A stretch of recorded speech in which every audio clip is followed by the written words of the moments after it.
เรื่องของการเคร่งครัดไม่ให้มีบุหรี่ไฟฟ้าในการแข่งขันกีฬาเยาวชนแห่งชาติซึ่งก็จะเป็นต้นแบบในการที่เราจะใช้ต่อไปกับการแข่งขันกีฬาทุกชนิดด้วยเทนนิสนานาชาติ M15 และ W15 รายการ ITF World Tennis Tour ที่ศูนย์พัฒนากีฬาเทนนิสแห่งชาติเมืองทองธานีในรอบ 2 หญิงเดี่ยวอัญชุสาฉันทะเจ้าของเหรียญเงินหญิงเดี่ยวกีฬาซีเกมส์ครั้งที่ 31ชนะเรนะโกโตะในรุ่นของญี่ปุ่นวัย 17 ปี 2-0 เซต 6-4 และ 6-2 อัญชุสาผ่านเข้ารอบก่อนรองชนะเลิศไปพบกับนาเรียเฟรแมนจากไซปรัสมือวางอันดับ 4 ของรายการด้านชายเดี่ยวธนเพชรฉันทะก็ทำผลงานได้ดีต่อเนื่องชนะโดมินิกปาลันมือวางอันดับ 6 จากเช็ก 2-1 เซต 4-6 6-4 และ 6-1 ผ่านเข้ารอบก่อนรองชนะเลิศไปพบกับปีเตอร์บาร์บิยูคอฟมือวางอันดับ 1 ของรายการจากรัสเซียขณะที่พวิทย์สอนหลักทรัพย์ชนะเอมริฟกี้ฟริเตอาดีจากอินโดนีเซีย 2-0 เซต 7-6 ไทยเบรก 7-0 และ 6-3 ผ่านเข้ารอบก่อนรองชนะเลิศได้เช่นกันพิจิตร กาญจนกุลรายงานคุณเคยทำแบบนี้หรือไม่เช่นใช้น้ำสิ้นเปลืองเปิดก๊อกน้ำทิ้งไว้ปิดก๊อกน้ำไม่สนิททิ้งขยะลงในแม่น้ำลำคลองทำให้น้ำเน่าเสียส่งผลต่อสิ่งแวดล้อมน้ำคือชีวิตน้ำคือชีวิตเรามาปรับเปลี่ยนพฤติกรรมเหล่านี้ใหม่ด้วยการใช้น้ำอย่างประหยัดรู้คุณค่าเพื่อตัวเราและโลกของเราวันนี้ธรรมะเพื่อชีวิตเสนอเรื่องสติโดยพระเทพประสิทธิมนต์เรามีกรรมเป็นเผ่าพันธุ์เรามีกรรมเป็นข้อกำหนดเรามีกรรมเหตุจะต้องลิขิตเป็นไปตามกรรมที่เรากระทำนั้นผู้ที่ไม่ประมาทในชีวิตนั้นต้องมีสติความรึกได้สัมปชัญญะความรู้ตัวสติความรึกได้สัมปชัญญะคือความรู้ตัวว่าก่อนที่จะคิดก่อนที่จะทำก่อนที่จะพูดนั้นสิ่งนั้นเป็นไปเพื่อประโยชน์ตนและประโยชน์ส่วนรวมไหมเป็นทุกข์เป็นโทษไหมถ้าเป็นทุกข์เป็นโทษเราก็ไม่ทำเราก็ไม่พูดเราก็ไม่คิดสิ่งใดเป็นไปแล้วให้ก่อสุขแก่ตนเองให้เป็นไปให้ประโยชน์แต่หมู่คณะเราก็พูดเราก็ทำเราก็คิดในสิ่งนั้นเรียกว่าให้มีสติเรื่องแต่สัมปชัญญะความรู้ตัวการทำใดๆที่เป็นบาปเป็นเวรเป็นกรรมเราก็ต้องมีฮีริคือความละอายโอตปะคือมีความเกรงกลัวต่อบาปนั้นตอนนี้ปัญหาบุหรี่ไฟฟ้าเข้าถึงง่ายมากและมีรูปแบบที่ดึงดูดใจเด็กๆโดยเฉพาะสารเสพติดเป็นภัยต่อชีวิตบุหรี่ไฟฟ้ามีสารพิษอันตรายต่อสมองที่กำลังพัฒนาของเด็กและเยาวชนอนาคตประเทศชาติจะพัฒนาอย่างมีคุณภาพร่วมปกป้องเด็กและเยาวชนจากบุหรี่ไฟฟ้าคนไทยไม่เอาบุหรี่ไฟฟ้าคนไทยไม่เอาบุหรี่ไฟฟ้าคนไทยไม่เอาบุหรี่ไฟฟ้าความเป็นผู้รู้จักเวลาเป็นรากฐานสำคัญที่ทำให้คนเราสามารถดูแลรับผิดชอบของตนเองได้อันจะนำไปสู่ความสำเร็จที่สูงขึ้นต่อไปในอนาคตเด็กทุกคนจึงควรได้รับการปลูกฝังให้เป็นผู้รู้จักเวลารู้ว่าเวลาใดควรปฏิบัติสิ่งใดแล้วปฏิบัติให้ตรงเวลาทันเวลาเหมาะแก่เวลาเสมอพระบรมราโชวาทพระบาทสมเด็จพระเจ้าอยู่หัวจบข่าวพรหมธิดาทิพยานนท์บรรณาธิการข่าวทิติมาอินกลัมและอานนท์นันตะสุคนอ่าน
สถานีวิทยุกระจายเสียงแห่งประเทศไทยจังหวัดเชียงใหม่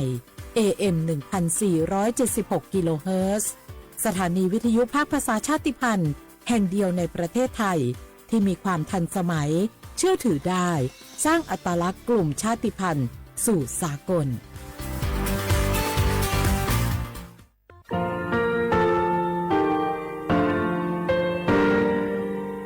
งาคือมีติปิเพกาวิชแลงาคือติกาติชูแลติเลเพกาวิมาเฮยาค่างาคือชอยาออตุคโลกาติเชวิออโครคาติผาคาชูโยอาชูโยวิโยกาคาเดติเลอติเกกาผุติลาวิทัปาตองาคือชอยาอาสติกาวิโยงาคือออตุคโลออโครคากาติเชวิอือเวอีเวมาโกติยาลิเลทอกาอายีอือเวคาชเวเพวิโยออลักวงาคือออตุคโลออโครคากาติยายามาเตียลาวิโลโกงาคือชอยาทอกาอาสติมากาวิคาชูงาคือมีติปิเพกาวิเจแลงาคือติมูติสึติเพเลอติยาลิเลอาชูโยเวอวูปุตาเวกันติภาคาเสติเกคาเดกากาติเชวิทัปาตองาคือมีติปิชกิเพลากาวิโยเชแลงาคือเทจมโครคางาคือมียาถาตอกคปิลาตาเวปุระเวติชเสนีเสหปามัชหปานิงาติชออกขอทามัววิทยาลัยวิชาการศึกษาประสานมิตรโกเวออคโล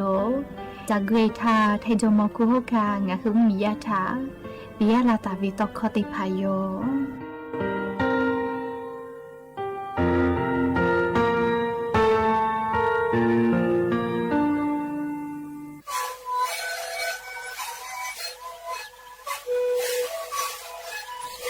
คือมันคือยาแก้เชื้อเวออกข้อเฉลยและหัวข้อต่อตัวออกที่จังหวัดที่ไหนเอ็มนาบาเต็งที่โอหาสุจิขอกิโลเฮเต็งเลเลงหลอกเอาพ่อออยาแก้เชื้อได้นาลีไปแล้วได้ชิ้นนาลีเล่นถือไปออยาที่นาลีคือแต่แล้วก็นาลีชาพยองเต็งเลเลและหัวข้อก็เชื้อเวและงานและหัวข้อก็เชื้อเสนามาคาโบเมดิโซ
情落去马呀陪住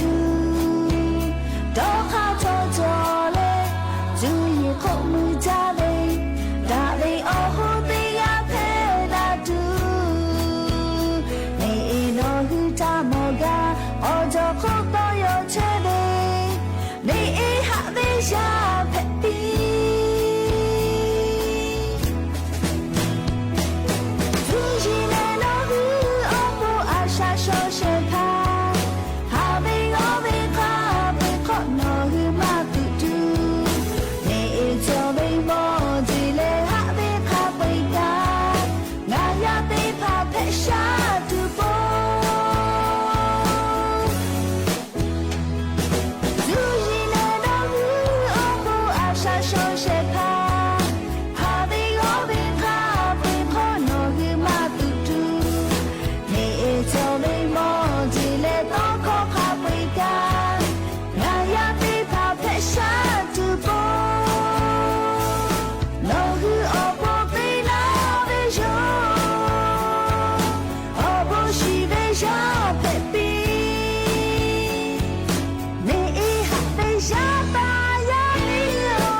อบูดาจาวิโย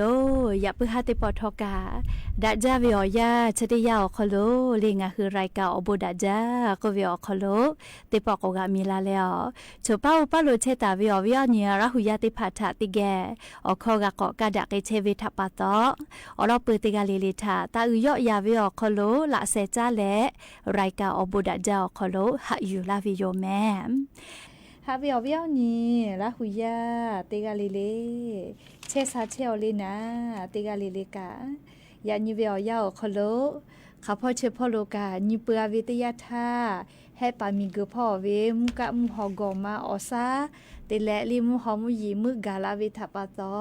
ไลพ่อกะยานิเวอยาแลอาจจะขอกอลาวิโยยาสนางะคือจิไม่วิโอคโลกกะลาวิโยเลียมีฮัทเทเลยาสนาวิโอยาคากายเชซาจาเลกะจาวิโตโกมาเฮลียาคามุฮอพื้เตโกโกเตโกเชซาจากะกะติโบจาลียานิเคมุนะเตเลมุฮอกอมาพื้ยก็มือโลลาลาก็อะโลอะบุพะเตเลวิโอคโลไตทิซากาวิโยมือขอพอกะยะนี่แลลีกอวิโอซากาลาวิทัปปะตอเชซาจาแมกะติปาลโกกะยะนี่กะขะจอยเตกะตุโยเฮลีมุชัยมาเชเตโกยหอยมาฮอจาเตโกเลเฮกอขอคุลอคุพ่อลโกติปอกกะจาวิเจเลอะกะเป้ากะกอตอยมากาลาโยเจมุชามาเลวิทัปปะตอกะจาแต่โกแลงะคือราหุยากะตอติผายอฟืลาวิโยติผากอกุเวมุชาคาทะกอเลลาตุวิกะอะจะกอเปาลาโจเลอเจอะมาเตเลก็โยเกลมุชามาเลเลกอกะจาเจกุมาฮัลโหลฮอจากะคาเวเลชอยาเชเลเตปอกกะเปียกะคาเวมุยีมาลากวยกุชุจากโกยคาเลเตปมุยีกอลากวยมุยีเนจากโกคาเวเลชอยาเลอาสติเชเวียอคโลซามาเลเจเจลโกคาเลเชวิเจติโยเมเอโกยานิเวียกะลิงะราหุยาชปาอุปาลุเชตาวิกะเพเชเวียจอยาติผายูเวลาเลลิงะหุติแกกะดะเจดะกิเพวิโยเมแล้วยานิเวียกะลิชุดิซอคโลแลซึปือออนยกอกาวลอแม่อะโหลไวจาลีนาลีออยาวเนียวหาติผาโกกะติคือเจติกาออยาติผาก็จะไกเววเจ้าลอแม่เลียววิหเนียละหุยาติผาโอนิเวติยาทาลียานิเวียกะเซฮาปาเลเซฮาปามาชฮาปา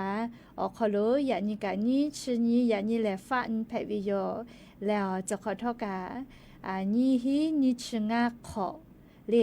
จะขอเลสขอเพวิโยแล้ว ยะนิเวลยากะนิเวตยาทาไลพอกะมุนะมุโหเตโกเอซานาจิเมเลมุนะโกซานาจาโกเวเลเอโกชเป้าปาลูเพเชเวเลอลอซาตาติพาอยู่เวลาเลติแกเกามาดักไกเพวิโยเอโกยานิกางาฮือลาหูคอไรเกาบุดะจาแลนพอติแกอจุแจ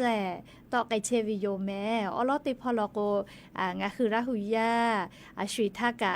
นาลาวิลีจะขอลอกวงัดชงะขอไกอยู่รอแม่เรียงฮือจิใหม่ข้อตอกอตีอคโลกาเฮกวเรียงฮือข้อตอกอตีอคโลเวงฮือขอยาลอยาข้อกาตอเชเววิทยุตีไลแลลีAM ตีฮิวอหาสจิขอกิโลเฮิรตซ์ตีไลพองาฮือละหูข้อไรกาอบุดาเจ้าคโลติชตินาลิตาเลซาอุมหลอกติชนาลิคาไกยะนี้ไรกาอบุดาเจ้าตอไกเชวิโยปืตาเลกันยิพอติพ่อ Facebook Fanpage สวทเชียงใหม่ AM 1476พ่อกะไลฟ์สดติตอไกเชวิโยจะเบิดติจุยเวียยาแลนาปอเจติกากากะลินคามาสเมสเจติกาโมกะนิคามาสเลชะดาปะตอเมสกานาปอกะติแกกากากาโมกิโตอโป Facebook พ่อกะไลฟ์สดติตะเชวิโยเลกะกงาฮือลาหุยาลุลาเลอกากากาโมปุเวลอกวอชอปะกะเปปิตุกาตาลือแม่กากากดไลค์กดแชร์แลเลอชอปะทักกะเปปิสาปีมักกุสากามาวิเจเลปีเวอคโลอาสติจิแม่เลอลอโกปีเวเลกาเวอาเกอบูอือเวเจเลเขกงาฮือลาหุยาจป้าอุปาโลเชตาเวกาเลยานิเวอยาเลโนฮือยานิงาฮึมเมียวคโลแพกไกเชเวอเจ้ายามุชามุยีมุกะมุหอพอจ้าดาเวซาตาอลอติผัดถาอลออยู่เวลาแลงาคืออวิยานีราหุยาติผัดถาเกามาดักไกตุโยแม่เอโกเลจีจอปากรมตุนิยมวิทยาพ่อยุหือชาญิแต่ญิแลเลซาตาติผัดปิลาตาเวแลงาคือไทมิงกอคโลกายานิเวอยาอคโลกาเฮปามิงกุพ่อเวมุกะมุหอกอมามุกาลาวิทัปปะงาคือไทยมีอนาติต่อพ่อภาคอีสานพ่อเตเลกะไทยมีก็จะติต่อพ่อขะไกกอวิอซาลุลาวิโยฮอเจฮอโมวิอซาติพาจะเคลาวิโยติกะติติลอกแลมุฮามุยิลุกะลาเลวาสติพากะจิลาวิจิแม่เลอวิอเนราหุยาชเป้าปาลุเชตาเวกาโนเกลไขเพเชเวทอกะอยู่เวลาเลงาคือติแกกะดะเจดะไกเพวิโยเลกะกอยานิเวอยาเลงาคือไทยมีอนาติต่อพ่อลอกกาเลยาสนาวิอยามุกะเวเลกอวิอซาโกโลนะติชุขอตาลินซเซองศาอคโลเชอวิจิแม่เลมุขอพ่อเลกอเลเตเลเชซายาค่าขอโคลอคุพ่อกะกูจาจิแม่เลคเตเลมุยีลอกกาติฮาวิอคโลลีติชเปเซจอตาเฮลอแม่จีใหม่แม่ฮอซอเลจังหวัดตะเจจีให้ตัวกอมุฮอมุยีลุลาโอเลงาคือจีใหม่มุยีมาลาฮิเวทัปปะตองาคือจังหวัดจิมายอคโลและเมฮอซอเลจังหวัดตาชนิกาคโลยะญอมุยีเลลาตุเวเปเซติชเปเซเคแตกาตาวิเจเลอโบเตเลงาคือจิมายอกามุฮอมุยีโลอาจลาละเมเลวาสโกเอตาลาละเลฮอลโกอิสมิเตียวิชติพาดอหาจาเจเลมุฮอมุยีโลเตเลวาสจิลาละโกอิสเจติพาอวิกาทิวิเชเลอดิอูอสุกาทิเนาะลาเชอวิทัปปะตอลิงาคือมียาติพาดอหาดอกเขียเจเลขขอวิหเนราหุยาติภากะยานิเวอยาคโลลิชเป้าปาลุเพเชเวอลอซาตากะฟืตาลาเพวิโยเฮกอไทมิงก็จะติตอกะลิอาจจอลอกอยาลาเวลอเมเลขพ่อชื่อพ่อกะมุยอาจจอมาเวอเลไทมิงก็ฮอติตอพ่อติฮาวิอันชเปเซเคมุยเบหุตาเวลอเลไทมิงก็ฮอติตอพ่อเฮกกะลิไลกะกอนาลาเวมุยชแมคทะคาไกเลเจติภากอนาลาเวคาทะโลโกเลมุกะวิกอปุยตุเลเจเลมุกะวิเชเลยานีซอปอเตียโกพานิพิญิโลโกนาเลติปอ เลวิอซากอตะลาตุโยเจแค่กอเตียกมุชากอเชกอหัวก็เลยติปอหะไปพรีหะปาสพอลอกกะมุกูเวมุหอมุยิโลติดีก็ลุลาตุเสวิเจเลงะคือไทมิกอคโลกาเตญิญิลอกเวมุชาเชเลหอเตญิญิลอกเวมุยิลาโกโกเลก็เพอะเลจะขอเป้าจะเขไกตุโยจิเมลิจะกาจีจอปามกรมอุตุนิยมวิทยาพ่อยุคือชาญิแต่ญิแล้วอลอซาตาปิลาตาเวอยู่เวลาและเลียวเวียวญิละหุยติภัทธาจะแค่เกามาลาวิโยแม่หะเวียวญิละหุยติภาอันทาเวียวยาวคโลเลคณะรัฐมนตรีครมคโลเลจีดาเวคโลลินซาจาเลก็รอปีใหม่กับปอยทาลอกงาคือไทยมีกอคโลซอฟต์พาวเวอร์จิแมลีกางเกงลายช้างเฉลี่ยงาคือไทยมีกอคโลเวอเมบูเวเลอัตลัดจอเวน่าเลแค่กอซอฟต์พาวเวอร์จะขอนี้งาหาขอจีขอคโลงาคือไทยมีกอคโลเชตาวิมุมียาก็รอปีใหม่กับปอยทาลอกเลหาทอกางเกงลายช้างก็เวเลจะได้คือชุมมีชอลอกเลียญาญกอเก่ายุเวียมาชูวิทาปาต่อไปเตโกวซานาลีหอยมาหอเตโกชูกาวจาลีสาลือเลกาแฮปาชอติผาจิไม่ละก็แลกาเกลายช้างก็วิติผาติกะจาเวอฟุกามาคาจาเมเลียติคุเวียตีฮาบะตาเลขอชบายข้าไกกะจอมอเลียอยากคติเจอก็รอปีใหม่กับปอยกาละกัวจะขอเป้าชองาคือไทยมีกอคโลก็รอปีใหม่กับปอยทะเลลีหาทอกาเกลายช้างจะได้ผ่าเวและอีกับปอยอคโลกึไกตุโยจิเมเลียก็งาคือไทยมีกอคโลเชตาวิมมียาจะขอนี้ให้งาหาขอจะขอเลียก็รอปีใหม่กับปอยทะลโกเตแกหาทอกาเกลายช้างเวและอีกะลีกึจิเมเอกวันทาคณะรัฐมนตรีครมคโรจีดากอติอคโลเลนายกรัฐมนตรีตาเลรองนายกและรัฐมนตรีเลกระทรวงพ่อวิติกาเลกะจีดากอติอคโลอนาแล้วก็อาปูเสื้อสูทเลคเดเววินะเนคไทกะคเดแพรวิโยเลอยากเข้าฮอติจ้าแล้วก็เลกางเกงลายช้างก็วินะหัดทอเลหอฮาเตียวิปปะเลวิติผานะวิติผาผู้เววิจอยนิสาวิมาเฮเลชาวกะเวอาลาวิทาปตอเรียกว่าจะขอเป้าลีนายกรัฐมนตรีก็เวหาทอกาเกลายช้างสกาเลียงาคือไทยมีกอคโลเวมออเมบูเวชวามาชูเวเล่ซอฟต์พาวเวอร์ติยาเพวิเจเรียกว่าจะขอเป้าติแกหาทอกาเกลายช้างเวแล้วก็รอปีใหม่กับปอยทาลโกติแกอีกะลิกาเจนิสาลีโชกะเวลาคนนั้นเลยกันอยู่เวลาแล้วก็มาลักไอเปวิโยติปกจ้าแหล่เล่รัฐมนตรีประจำสำนักนายกรัฐมนตรีนางสาวจิราพรลิสินทุไพรนะยกกเวเล่ปุลาตาเวอยาคโลเล่นายกรัฐมนตรีกาปิลาตาเวคาสเล่ยกาสุริไฟฟ้างาคือไทยมีกอคโลกาเทลุลาเลย้ายด้วยติพาถาติลุติเสไกเชเวชติพาเลสุริไฟฟ้าขับเปลี่ยนคือไทยมีกอคโลเมจก็เลนายกรัฐมนตรีปิลาตาวิโตคอคัสเลรัฐมนตรีประจำสำนักนายกรัฐมนตรีกากุเวนะยอชดิปอเวียวยาวคโลเลชุลิไฟฟ้าติพากายูกามาจาโลเมอเวียเนี่ยละหุยาติพาอาโลงาคือไทยมิงกอคโลกาชุลิไฟฟ้ากาจะเคมามาจากจัวลอเลมายูกาเลย้ายด้วยติพาละเซคอกายโกย้ายขันยูกาเลชุลิไฟฟ้าทับปะตอกานาเกตุเฮเลดอนนี่แมเลียวเวียเนี่ยละหุยาติพาชุลิไฟฟ้าเฉลออตอมาเฮจาเลเชซาจอซาพอวิถานะติลุติซิจาวิโยเลเขกวงาคือติกาเลกายาปายามิทะคาเดนยหาซาเลคาเดกุมาโทมาปีเลชุลิไฟฟ้าออกต่อมาค่ะคิมาเฮเวชริพายาปายามิทะคาเดโทมาปีแม่อลโกชริคือเวียยาเลชุลิไฟฟ้ากะยูกามาจาโลเลงาคือไทยมิงกอคโลเปลาเวติญอคโลเจติกาชุลิไฟฟ้ายูกาเวเลอพุนะติฮาเซชลาผู้ยูกาเวเจชมะไม่มาเฮโอเมเลเตลาเต เตลาตีหาเซชลาผู้อยู่กาเวลเรียกว่ารัฐมนตรีประจำสำนักนายกรัฐมนตรีอคโลกก็กล่าวไว้กาลีเซสเวลยาวคโลเจติกาลีชุลีไฟฟ้าอยู่กาเวเลคดีขับไปนะเตหิสหาออสเตคดีเจเลนสเตนิเวลคโลชุลีไฟฟ้าถาเลกะอยู่กะฟูกะเทเวลคโลเลอฟูขับเว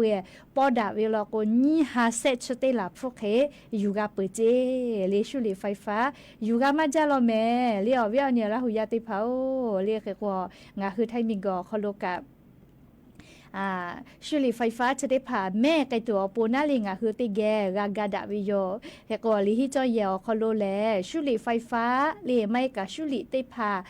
ลิจอยยอคโลแลมากาดอมากาโฮเจชุลีไฟฟ้าลิจอยยอคโลยาไอดอเวมาโกเลสลักคุติผ่าอยู่เวลาเลยยาไอฮอปีเวไม่กะสลักคุติผ่าดอวิจะเคมอเวลโกสายด่วนกระทรวงศึกษาธิการพ่อเวเบอร์โทรศัพท์นบะแม่เต้ง่าสกอเลชเวทะหะทุละจิแม่เลสายด่วนเต้ง่าสกอชเวทะหะทุละเจเฮกอลิฮิจอยเยเต้กะเลกะชุลีมาโกชุลีไฟฟ้าจะได้ผักคับเปื่อยเลกาเมจวิเจเลลิฮิจอยอคโลมากาจอดเจอลก็ชุลีไฟฟ้าจะได้ผ่าเลอตอมาเฮจาวิทัปตอเลงะหือไทมิงกอคโลชุลีไฟฟ้าจะได้ผักคับเปื่อยกะเมจไกตุโยเจเลชัวปูมาเฮเนหือยาปายามีอปูโยแต่ก็แลเลอเวียเนี่ยละหุยาติผัทะอลอสตาติผัจะเกกาลาวิโยแม่งาคือไทยมีกอคโลเวรัฐมนตรีเรียพัฒนาสังคมแล้วความมั่งคงของมนุษย์พ่อเวและเรียงาคือมีจอมคูโฮคายามีกอกาติกาเวยามีเรียสมเด็จพระเทพปอดาวิอคโลเรียชอมอชอเกติผาหากือวอกืออติติผาอคโลแม่แก่ติผาแตะคือปิตุโยจิแมลีชติปอวิอยาเรียหน่วยงานพัฒนาสังคมแล้วมูลนิธิสงเคราะห์เด็กสภากาชาติไทยและเรียแม่แก่โตกอตีแว่งท็อปเจริญกาติแลเรียสมเด็จพระเทพเวโครงการมูลนิธิกาติแกปอดะและหากือวอกืออติติเผาคโลชอมอชอเกติผาทะเรียแม่แก่ติผาโตะและกือปีไกตุโยเจ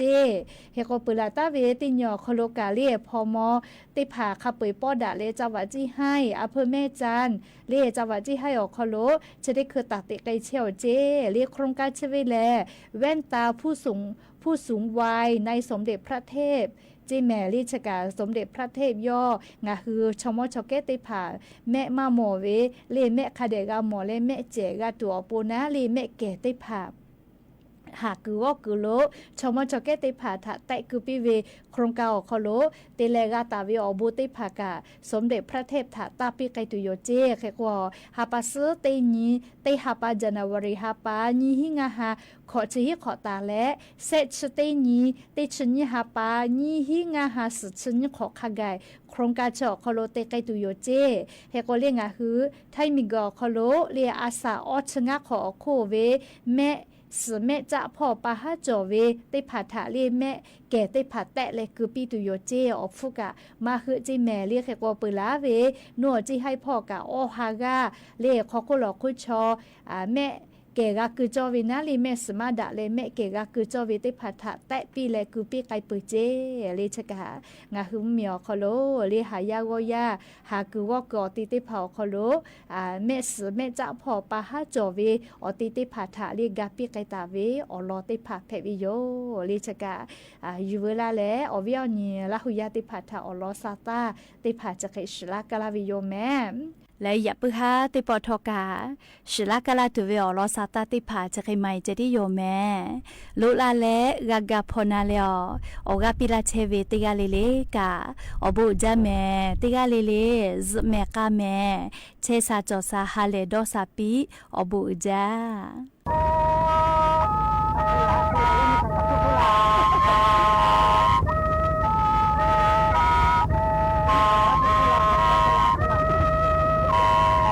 ยามีกาคุลายามีกายามีดาจายามีเตสา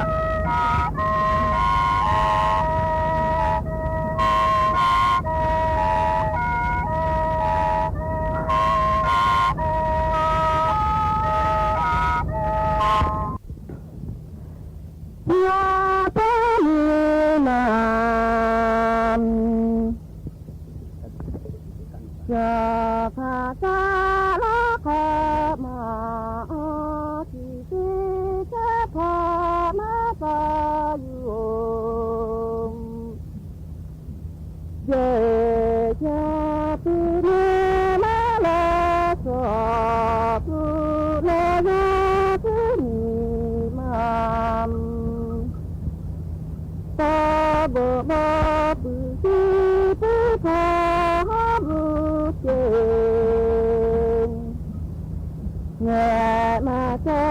ลูกพระขอมาที่เองแม่ผู้ยาผู้ที่มาโลนี่เองเกิดเมื่อมาซาเลขอขอนารักโคแลมเกิดมาจูดารักก็เจอพามีอยู่แม่เจแม่มาซาเลขอฝากข้ามาที่ที่เองแม่ตาแม่มาลาขอปีขออยู่ขอซาขอปีดีโลกามแม่จะแม่มาลาหูเตชิเรนที่มีข้าแม่มาปีเจลาจูเลแม่ละขอผู้ขอบอกแม่มาลาโสเตเตเมื่อมาออกแม่ผู้ยาผู้สาแม่ผู้โตโยมที่เบกาลาแม่แม่ที่ท่าดีเลยเธอจะลาลาปีเลยก็อยู่ชาอยู่โลเมียมแม่แม่ข้าที่แม่โบแม่ที่ชื่อมาเดินกูที่ข้ามีลูแม่กูที่ข้ามีลูแม่เจนแม่ที่อากันผู้โซเลป้าป้าคือเลียนนาดีที่ไม่โผโลแม่ที่บ้าคือแม่ลามขอผู้ข้าเมื่อไทยแม่มาลาสาธิตเปิดโลนาคือมีมามโตโบข้าผู้เมื่อที่เกิดพามือเล่นแม่ผู้ยาผู้พอมาโหดี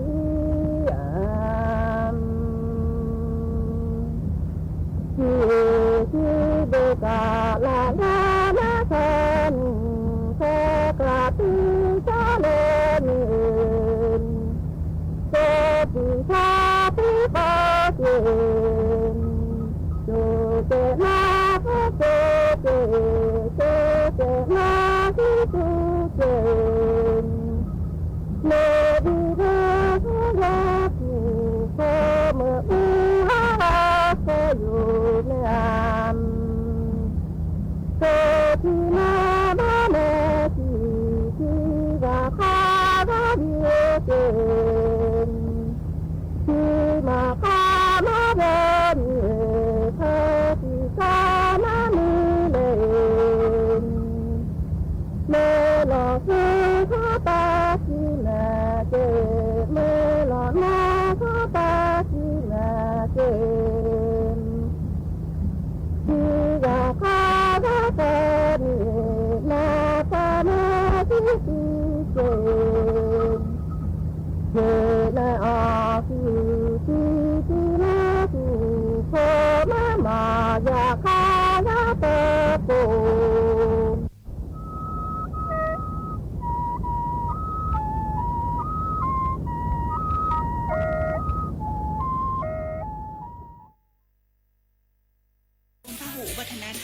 ต่างศาสนาแต่ใจเดียวกันชมทะเลสวยฟ้าใสที่ภาคใต้ชิมปลากุเลาตากใบขึ้นชื่อ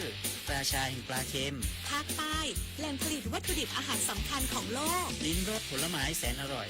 ลองกองทุเรียนมังคุดเงาะความหลากหลายทางวัฒนธรรมทั้งพุทธคริสต์อิสลาม และคนเชื้อสายจีนอาศัยอยู่ร่วมกันอย่างกลมกลืนภาคใต้แห่งสยามเมืองงามของแก๊งคอลเซ็นเตอร์และการค้ามนุษย์เพื่อแก้ไขปัญหาอย่างเร่งด่วนอีกสักครู่กับมาติดตามรายละเอียดครับศูนย์อำนวยการใหญ่จิตอาสาพระราชทานเชิญชวนเยาวชนและประชาชนผู้รักการถ่ายภาพส่งภาพถ่ายและคลิปวิดีโอสั้นจากโทรศัพท์มือถือหรือกล้องดิจิทัลเข้าประกวดชิงรางวัลในหัวข้อกิจกรรมจิตอาสาส่งผลงานได้ตั้งแต่บัดนี้ถึง31มีนาคม2568สอบถามรายละเอียดได้ที่021634639ร่วมถ่ายทอดเรื่องราวจิตอาสาผ่านเลนส์สร้างแรงบันดาลใจให้สังคมมันอยู่เบื้องหลังคอยชี้นำคอนเทนต์ในโลกออนไลน์น่ากลัวมากมันคืออัลกอริทึมที่คอยคัดเลือกเนื้อหาที่เราชอบให้มาปรากฏซ้ำๆน่ากลัวก็เพราะว่าหากไม่รู้เท่าทันเราจะรับข้อมูลด้านเดียวและมีอคติรู้ทันอัลกอริทึมอย่าให้อารมณ์ร่วมที่มีในเนื้อหามาบดบังสติปัญญาอัลกอริทึมจะไม่มีทางเก่งไปกว่าเราโอกาสสำคัญระดับโลกของไทยกับการเปิดบ้านต้อนรับผู้นำ7ประเทศสมาชิกในภูมิภาคอ่าวเบงกอลโดยการเป็นเจ้าภาพและเป็นประธานการประชุมสุดยอดผู้นำ BIMSTEC 2025 ระหว่างวันที่ 2-4 เมษายนนี้ร่วมกันจับตา Bangkok Vision 2030 วิสัยทัศน์แห่งอนาคตพลิกโฉม BIMSTEC สู่เศรษฐกิจสีเขียวยกระดับการท่องเที่ยวและสนับสนุนนักธุรกิจรุ่นใหม่สู่เวทีระดับโลกมาร่วมกันเป็นเจ้าภาพสร้างอนาคตใหม่ที่สดใสไปด้วยกันมหานครแห่งอาหารและบริการหาล้านสู่ตลาดโลกซอฟต์พาวเวอร์ด้านอาหารปลากุเลาเค็มปากใบนราธิวาสไก่เบตงยะลาปูทะเลปัตตานีโคพันธุ์พื้นเมืองและแพะวัตถุดิบชั้นเยี่ยมของท้องถิ่นได้รับมาตรฐานอาหารสากลและอาหารหาล้านผลักดันให้เป็นพื้นที่มั่นคงทางอาหารสร้างเศรษฐกิจชุมชนเพื่อยกระดับคุณภาพชีวิตภายใต้ระเบียงเศรษฐกิจหาล้านจังหวัดชายแดนภาคใต้นายกรัฐมนตรีหารือร่วมกับผู้บัญชาการทหารสูงสุดติดตามการปราบปรามยาเสพติดแก๊งคอลเซ็นเตอร์และการค้ามนุษย์เพื่อแก้ไขปัญหาอย่างเร่งด่วนนางสาวแพทองธารชินวัตรนายกรัฐมนตรีโพสต์ข้อความผ่านเฟซบุ๊กโดยระบุว่าวันนี้ได้เชิญพลเอกทรงวิทย์หนุนภักดีผู้บัญชาการทหารสูงสุดในฐานะประธานคณะกรรมการอำนวยการขับเคลื่อนการป้องกันและแก้ไขปัญหาภัยคุกคามที่ส่งผลกระทบต่อความมั่นคงในพื้นที่ชายแดนกับประเทศเพื่อนบ้านซึ่งได้แต่งตั้งให้ดูแลงานปราบปรามยาเสพติดคอลเซ็นเตอร์และการค้ามนุษย์เพื่อมาติดตามการทำงานโดยที่ผ่านมาทางคณะกรรมการได้ดำเนินงานในพื้นที่อย่างจริงจังโดยเฉพาะในพื้นที่ชายแดนภาคเหนือและภาคตะวันออกเฉียงเหนือเพื่อเร่งรัดแก้ไขปัญหาตามแนวชายแดนอย่างบูรณาการกับทุกภาคส่วนทั้งทางบกทางน้ำและทางอากาศโดยทั้งหมดนี้จะต้องประสานงานกับประเทศเพื่อนบ้านเพื่อร่วมสกัดกั้นกระบวนการระหว่างประเทศที่มีการกระทำผิดกฎหมายเชื่อว่าหากมีการร่วมมือกันปัญหาต่างๆจะหมดไปได้อย่างรวดเร็วโดยวันพรุ่งนี้จะไปร่วมติดตามความคืบหน้าร่วมกับหน่วยงานความมั่นคงเพื่อจะได้สั่งการและหากมีข้อติดขัดประการใดจะได้แก้ไขอย่างเร่งด่วนต่อไปผลิตนาถ ขวัญแสนสุขรายงานและในวันนี้ผู้บัญชาการทหารสูงสุดลงพื้นที่ติดตามแก้ไขปัญหาภัยคุกคามชายแดนเพื่อเร่งป้องกันยาเสพติดและการค้ามนุษย์ที่จังหวัดนครพนมพลเอกทรงวิทย์หนุนภักดีผู้บัญชาการทหารสูงสุดลงพื้นที่จังหวัดนครพนมประชุมกับเคลื่อนการป้องกันและแก้ไขปัญหาภัยคุกคามที่มีผลกระทบต่อความมั่นคงในพื้นที่ชายแดนกับประเทศเพื่อนบ้านโดยมีการหารือปัญหายาเสพติดและการค้ามนุษย์ซึ่งเป็นภัยคุกคามสำคัญในพื้นที่ชายแดนนอกจากนี้ยังมีการบูรณาการความร่วมมือของหน่วยงานต่างๆเช่นกองกำลังสุรศักดิ์มนตรีโดยบัญชาการสกัดกั้นและปราบปรามยาเสพติดสารตั้งต้นและเคมีภัณฑ์ชายแดนภาคตะวันออกเฉียงเหนือและหน่วยงานบังคับใช้กฎหมายเพื่อแก้ไขปัญหาภัยคุกคามในพื้นที่ชายแดนลดปริมาณยาเสพติดที่ทะลักเข้าสู่ประเทศทลายเครือข่ายการค้ามนุษย์และช่วยเหลือเหยื่อเพื่อสร้างความสงบสุขและความปลอดภัยให้กับประชาชนในพื้นที่ชายแดนสุพิศาราเตโชจิรพัฒน์สวทนครพนมรายงานขณะเดียวกันในวันนี้ตำรวจทางหลวงกาญจนบุรีสกัดจับรถต้องสงสัยพบเป็นขบวนการขนแรงงานเถื่อนข้ามชาติ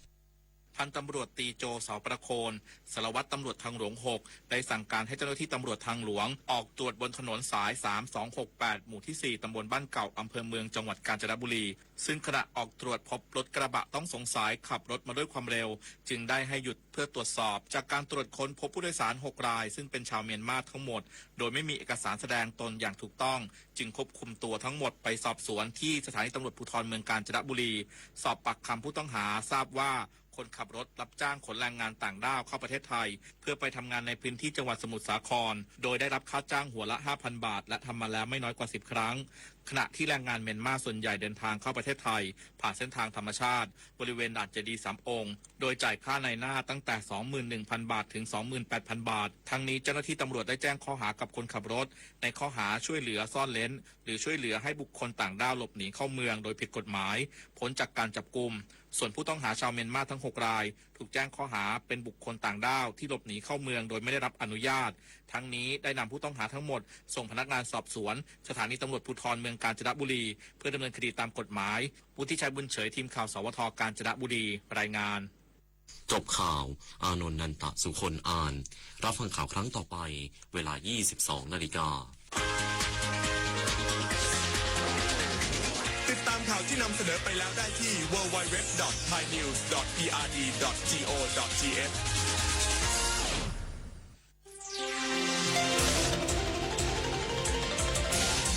วิทยุแห่งประเทศไทยให้ความรู้คู่ความสุข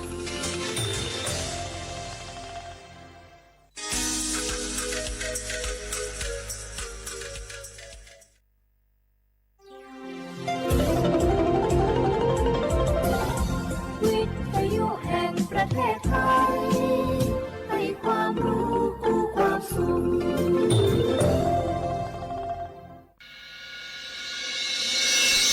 สถานีวิทยุกระจายเสียงแห่งประเทศไทยจังหวัดเชียงใหม่ AM 1476 กิโลเฮิรตซ์สถานีวิทยุภาคภาษาชาติพันธุ์แห่งเดียวในประเทศไทยที่มีความทันสมัยเชื่อถือได้สร้างอัตลักษณ์กลุ่มชาติพันธุ์สู่สากลวันนี้รัฐบาลยกระดับบริการสาธารณสุขเพื่อคนไทย 30 บาทรักษาทุกที่ด้วยบัตรประชาชนใบเดียวเชื่อมโยงข้อมูลสุขภาพคนไทยตรวจรักษารับยาง่ายสะดวกรวดเร็วไม่ต้องใช้ใบส่งตัวใช้แค่บัตรประชาชนใบเดียวก็รักษาได้พบกับบริการหลากหลายรับยาตรวจเลือดใกล้บ้านไม่ต้องรอทั้งวันที่โรงพยาบาลอีกต่อไปสอบถามเพิ่มเติมโทรสายด่วน1330และทุกช่องทางออนไลน์สปสชนกอลาซากาแหล่ละแงเจหูชบาผิวชาบ่าวอคอยบัทอนซุมออเกอามคานกอลาซากาแหล่ละแงเจหูชบาผิวซาอควายาเมเอโคนกอลาซากาเนบิมโดลานกอมายาเปียนกอนาเอกาซาเตโบซาเอกาชบาลูอามูฮเดเนญีโคลาเฮกะกอยาดาดาเมเฮกะดาดาญาเมหน่วยบริการในระบบหลักประกันสุขภาพแห่งชาติสำนักงานสาธารณสุขจังหวัดสำนักงานหลักประกันสุขภาพแห่งชาติเขต1 ถึง 13ศูนย์คุ้มครองสิทธิบัตรทองตามมาตรา50วงเล็บ5สายด่วน1330กด0ตลอด24ชั่วโมงสปสชเขต1เชียงใหม่นากายำยองาซุ้มยี่เยงาซุ้มงางาโยกานาลูก็ดูไม่ได้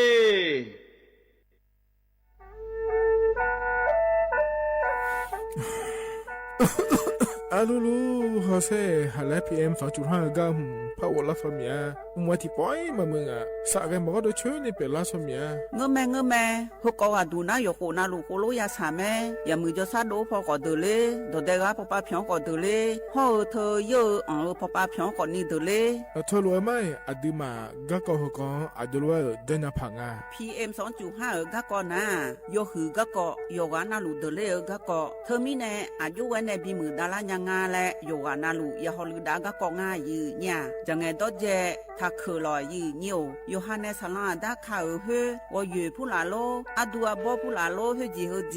มีจามาคืนนี้ลาลืออเนมาลาลือจีญาเดนะขอนี้มีฉันได้มือพาลาคืออเนดายืเหนียวน่าบ่ชมีจาไกมาบีดลานียาฮอลืดางายืเหนียวบ่ชมีจาโดฮอมอนาอะชอเจ้าหน้าที่ตัวปาฮอลืดาดึงอะข้อมาดอจาบีลอยยืเหนียวน่าโยอานาลูชอบาเนอะบอยาคดางายืเนี่ยบ่ชมบีเจียวเนสาจะแลอยู่หาสุอ้อเธอโดมาอังไผยอฮานาลูอาลาเจ้าที่ขอลอยกูมัวเนยอฮาเนอดัมเบดาวมือดาลาเนยอฮานาลูสาก็พอปะมือดาลาญาไผอดิมาไทยช่อหาโยอานาลูฮออะชอมีหองช่อหาดอเดกาลาเดสายอมือวองอัญญาไผยอลอบิลอและโยอานาลูตะกอลวยยาฮอลืดางายีเนียวเฮกันนิยอนดอบัดาบ้านแนสำนักประชาสัมพันธ์เขต3กรมประชาสัมพันธ์พอปาแนจากานเนงา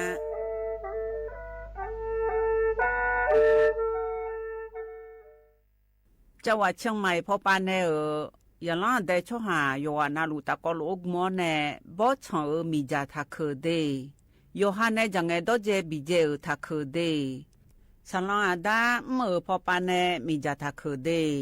PM 2.5 เธอโยฮันสาวอ้องแงมามึงงาเจสาหันเล่นนมเธอยืนเยียวจังหวัดเชียงใหม่พอปานเนมีจาทักคือและที่เธอหนาขอนี้วัดทิติบาลาสีอดอมเบลสีอ้องแนวัดทิเชงาบาลาสีงาเสียงเกยอาโหนีพังอายาตาโกเชเยหงเกินนี้ถ้าเคอและที่ทางอายืเนี่ยโยฮามีจามาเคยมาเรยังอาโถและดูนาขอนี่ทการะบบไฟดีและคูกาดอจาบีเลเจไงมาหน้าหานี้เคอหน้าของบีอังผิวพอปาไงหนีพังอายาตีเจของไงบีอังเนี่ยผิวพอไงตีเจจังหวัดเชียงใหม่พอปานาสลองอาดาคาพอปาโยฮามลือซาลือจีนาขอนี่มีจามาบีเคอและฮอลือดาลูมาเจเฮนาอยู่หูพอปาแกมีจาแกมาบีเคอพายโยฮาจอดูจอย่างแกมือดาลาญาพายเฮนานี่ซอแผ่โอมยองเกินนี่บีมือดาลาญาพายฮอลือดาลูมาเจยืเนี่ยมีจาเคอช่อหาฮอมอนาดอจาบิเลญาแม่เจยืเนียวนากาสัมโบนาขอนี่จำยองงาซุมตีညီရဲ့จำยอแย่และทกาไงเลยญาแม่เจฮอตีวตีทกาไงเลยญาแม่เจอุจินางอมาแอนี่อายุเนียวคาชอชอเมนเมนเมน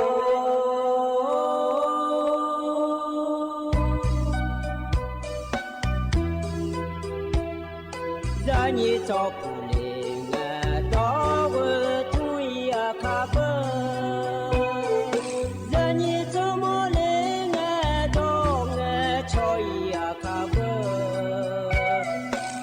พามาสิจอชาโลนาอีเบสมาเงนามาสิโกเลปยาอีเบเอนูมาสิลาทอเลมาจอเลงาเจมาสิลาบอซาซาลามาตัวงาเจเอนูมาสิสุทอจางอาเจมาสิลานาเกมีอาชอจางอาเจอินสิลายอฮาชอเมียสิลาเงนายายอฮาชอฮาเมียดายืนยายไม่ชอชอเมียกูเลยยืนยันดูเมียชอชอรวยอาดิจานีที่ผู้มาจังเลยสมัยยังไม่ได้ดูมาตายจานีชอจอเลยอาดิคือลองหิมเย่อินายามอจอเนต้องเงชอตามาเฮ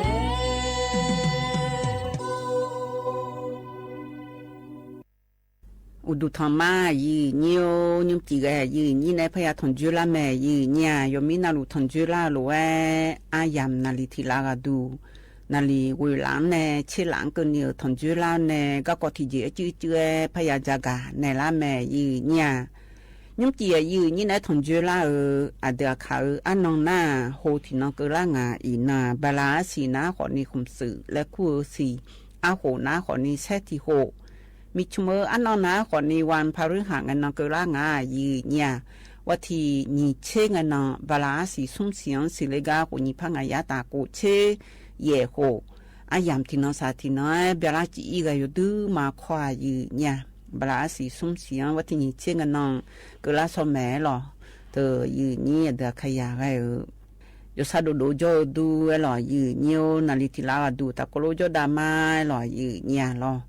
nhua đầm bè nghe nó nhà từ này cha gà ta có luôn nó hạp biểu đam ma gì nha thờ gà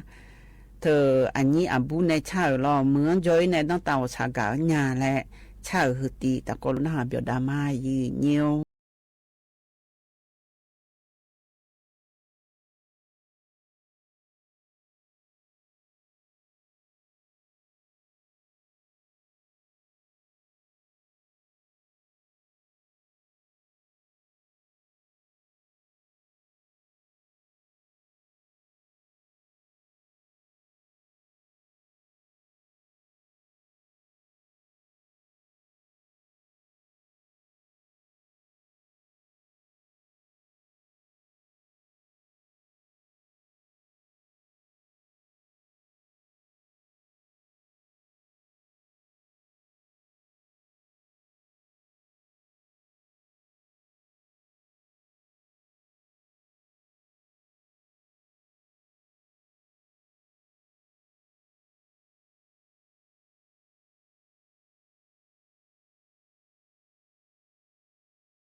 เวลายืเนียวเฮกันเนน่าก็จักดันเนญ่ายืเนี่ย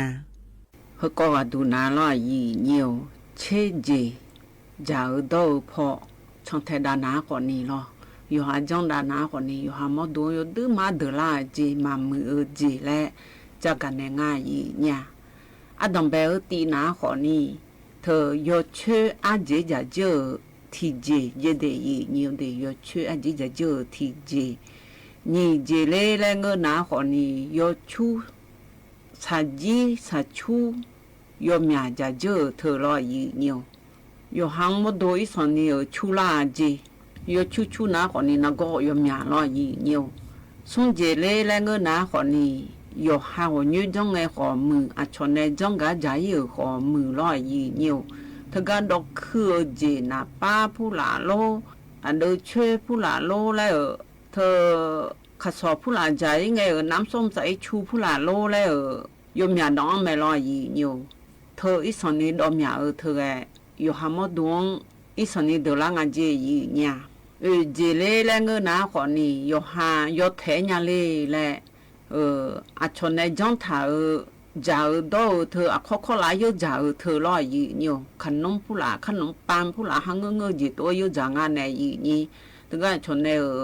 ตู้เย็นดองฐานในรอยเจ็ดคือครั้งมาบีจอยและดองฐานเธออันน่ะดองฐานะของนิยมย้อนดองขอละขอมืองานเนี่ยยมือพาลาล้องจ่าเธอขอมือรอยยีเนียวอาชนเนี่ยตัวรถจ้องฐานขอมือยหันในจ้องฐานเนี่ยย้อนนิ้วฐานขอมือยสุเทพนี้จ้องรวยมามืออาเจจะอันดองเงินนายหามดูเดลาเจยีเนี่ยงาเจเล่และเงินนาขอนี้จะดออากจีขอนี้อยู่หายสนิยาเล่ญาและฮึจิตจะปูดปูฮึจิตจะปูดปูนาขอนี้รอยยีนิวอยู่หามดูจังอังเงินนาขอนี้เธอจะดอมากูอาเจยีเนี่ย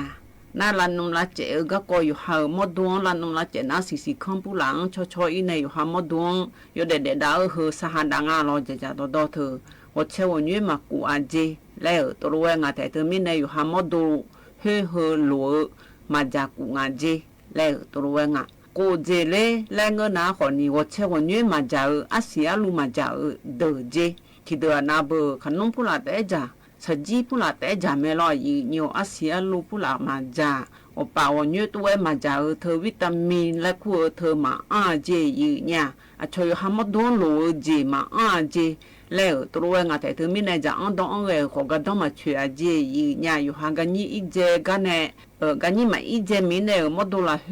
มาละเฮจะโดดเธอขอเนี่ยอยู่ที่เจได้จะปูตัวปูอยู่ที่เจได้จะปูตัวปูนะจะโดอยู่ห่างเนี่ยจะอันต้องเธอมากูเมียก็ต้องมาช่วยเมียอยู่ห่างมดเธอละเจสี่เจเลยแล้วเงินนะขอนี่สหมาจะช่วยหาเจยีเนี่ยสหมาจาเธอที่เบี้ยวดูเอมดอีสนี้เดลาจีแล้วตัวรวยงายีเนี่ยจีมีในแรงเงินนาขอนี้สหจาเธอนาขอนี้อยู่หันในสหจาอังเงินนาเฮือนองละเฮือนาเรื่องหอมเกลือมีเนี่ยอยู่หามดจะโด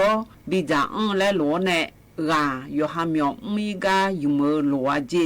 เนี่ยแล้วตัวงาแต่จอกอย่าสินึงก็จอกเยอะขอกายยุ่มมีหอมมือขอกายยุ่มเธอมีเนี่ยสหจาเบี้ยวเธออยู่ดื้อมาหลวจีเย่เจเล่และเงินนาขอนี้ดอก็ก้อยสนิยาเล่ลอยอีเนียวอากเจดอขอนี้ชกกาแฟผู้ละดอขอมืออาเซียลูลาดัวในยช่วยดอเนี่ยชกเครื่องปั่นและแม่ในน้ำปั่นและแม่ในยีนี่หังเงยอยู่ดอและคือขันในมือพาลานมลานอยู่มือพาบิหอมือพาตัวโลอยู่หายไม่รอยีเนียวอยู่หายดอไม่รอห่ออยู่หายต้องตาจนในจังโตขอมือรอจะเธอเฮ้อีจุอีเจ๋เฮน้ำแข็งและเฮดองเลยนะขอนี้อยู่ช่วยเสียอังแล้วอยู่ช่วยภาษาอังเลยนะอีจุผู้หลาเสียอังในละคือในดอขอมือห่อถึงก็ช่วยอีจุผู้หลาบิดอคือแล้วไม่รออยู่มีจียีเนียวเธออยู่หามาด้วยส่วนนี้ดออังนะมามือจียีเนี่ยแล้วตัวงาจีมีแน่แล้วเงินนะขอนี้อาเดช่วยอยู่มีดองถ้าบัดดาบ้านเนี่ยทีน้องซาทีน้องโยฮะจะจดจเนี่ยมาจามอะไรยันนะคนนี้โยนอนอาจารย์นะคนนี้แท้อันเดช่วยเธอโยหาหมดดูละเฮออาเจนี่เลยถ้าเมียโยชูละงาเจน น้าก็ในหนาขอนี่ยช่วยสันนิชุลาหน้าอยู่หามอดวงสีข้องช่วยเหลือในสีข้องเหยากำสีเหยากำมันกันยันนี่เปียยเนี่ยช่วยยันตุลางาจีเนี่ย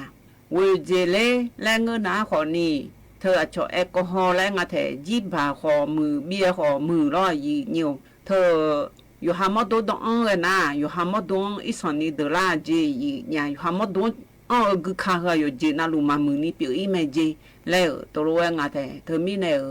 thơ thì bữa na đo ngã lẽ ít xong ní thà đo nhà đi lẽ tôi nói ngã thế chế gì lẽ ngơ nào lo gì nhiều yo ha giờ thơ dạ yo giờ gì yo ham mất đồ được la na lo gì nhiều yo đừng mà được la gì bù đê phụ là thơ có mừng lo gì nhiều hậu thơ gì ya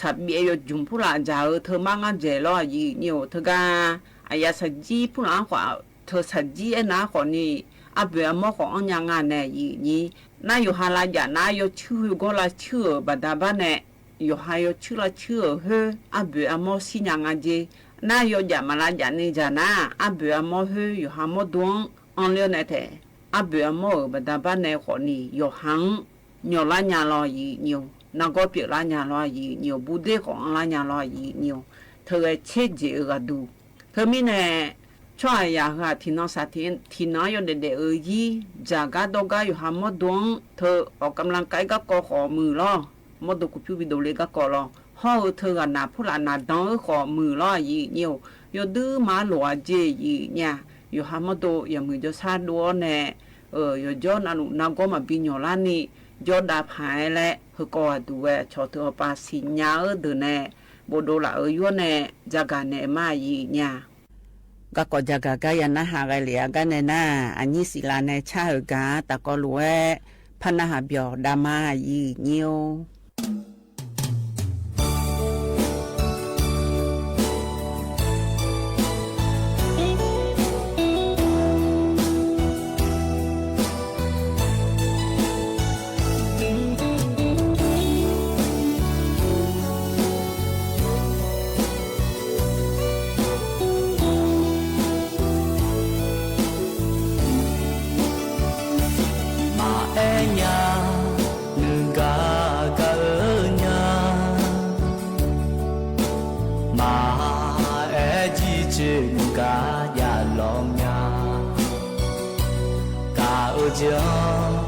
gió mai ta khư lệ à nhà cứ lo đưa là ô tung chê lá ca ngà lộ lùi lệ nhìn ra yo ta ta ma ta la lô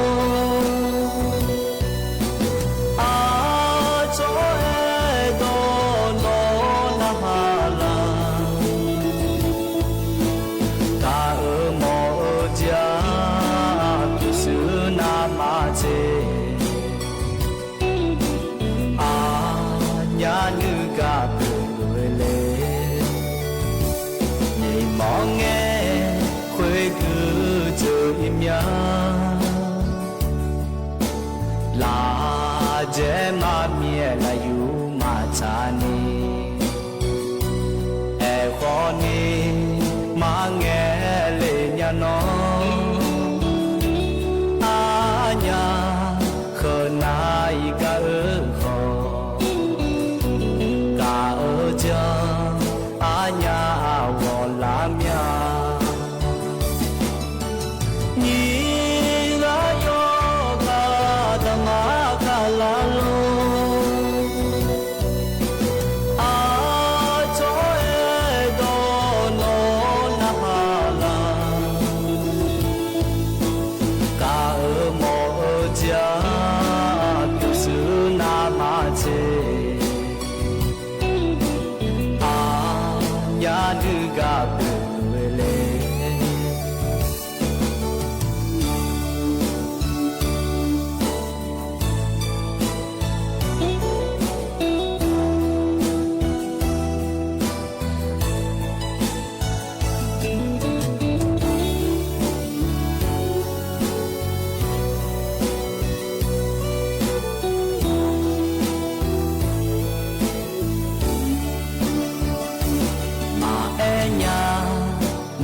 家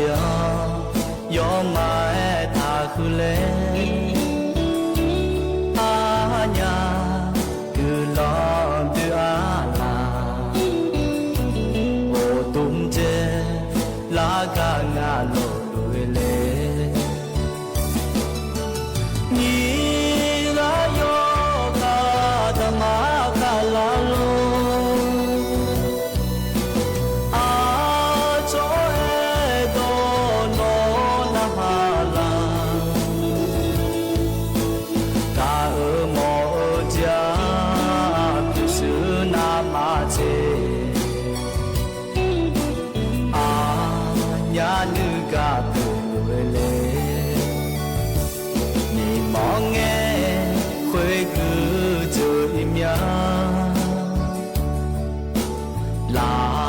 Je ma mie la yu ma cha ni e kho ni ma nge le nya no a nya kho na i ka e kho ka e ja a nya wo la mya ka e ja a nya wo la mya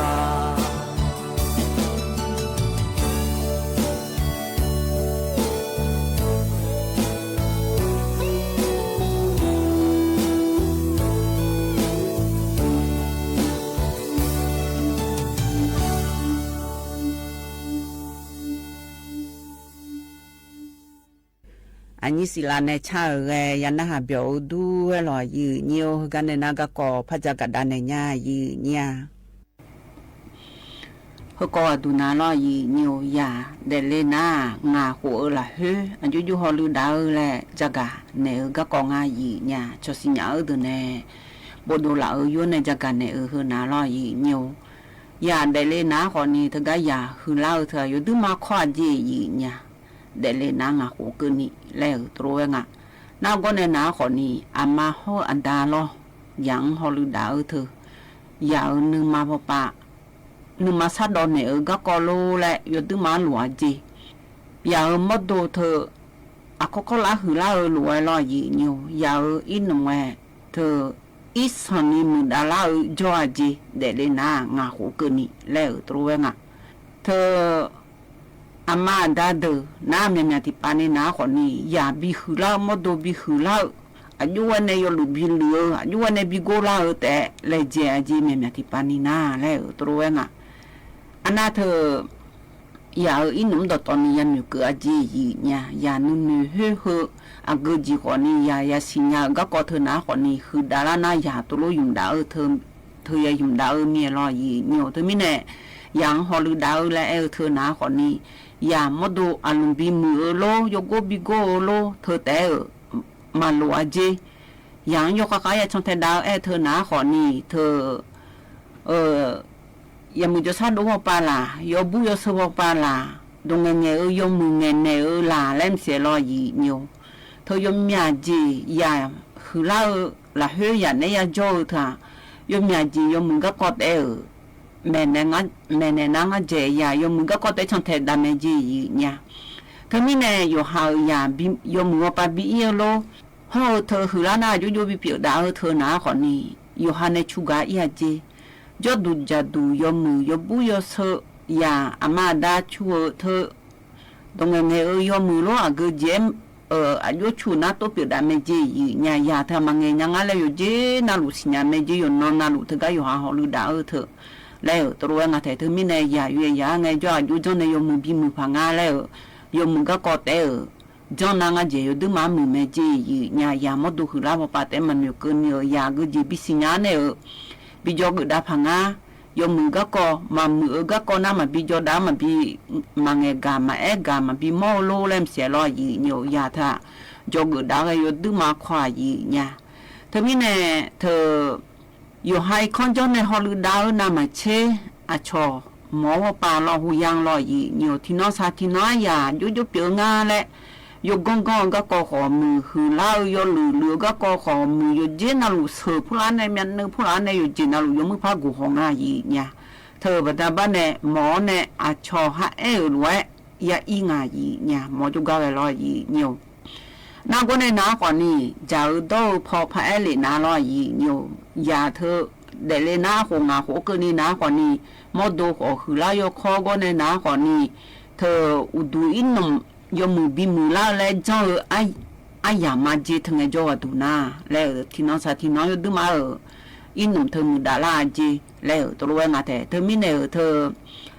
ยาเธอช่วยดอนนางเจเดเลนาลอช่วยดอนนางเจอามาอากเจจาในยังก็ต้องไปช่วยก็ก็อากเจจานายังมาก็ต้องมาช่วยก็ก็อยู่ข้าวอย่าซาซอจี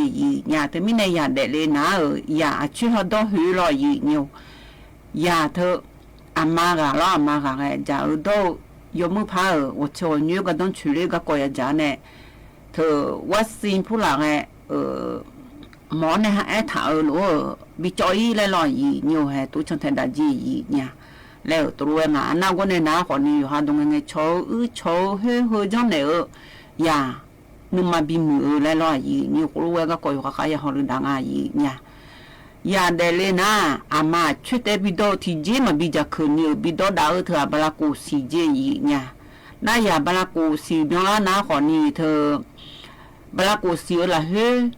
ยาจีจางงาและอามาก็ยังช่างเทดังอาจีชมหมอพ่อเอ็นเนี่ยละแม่ยีเนี่ยก็เนี่ยนะคนนี้เงินนี่ก็ล่ะสมบูรณ์ชดโดยดอกคอนิทานและงาแถโดยดอกคอจะการเนอโลโดยดอกคอถึงก็ชนในบุตรเธออุจจาระผู้ละกือเนอโลดอกชาเนอโลเลยหรออันนั้นก็เนี่ยนะคนนี้โยหาอามาห้อยาวโยขานึกกะก็อายุเว้นในยาบิจกุดาวแต่ยาอยู่หาเชียวเนี่ยช่วยไปดูไงอยู่หามาเพียวอยู่หามันนึงอย่างอยู่มือพาหอโลอยากอยู่หาหอหลาเช่ก็ในหน้าเครือละพูดละแล้วนี่ช่วยไปดูละแล้วลอยยีอยู่ทุกคนในหน้าคนนี้เธอ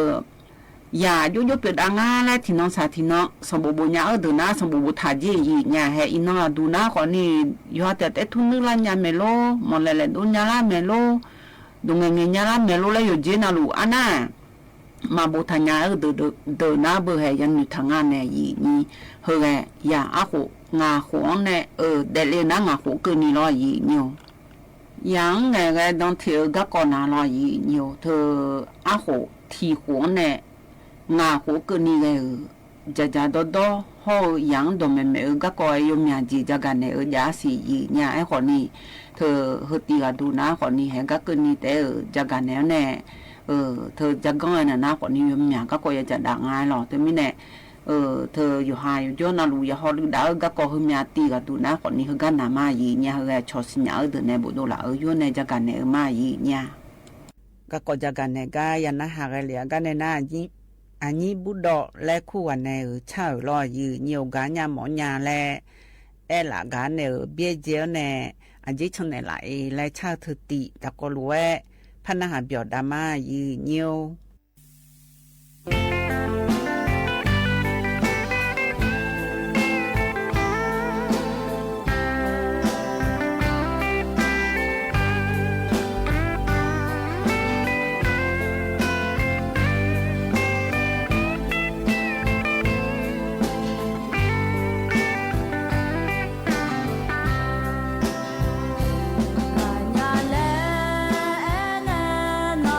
别再。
ยันนะหาเบียวดูไว้หล่อยืนเนียว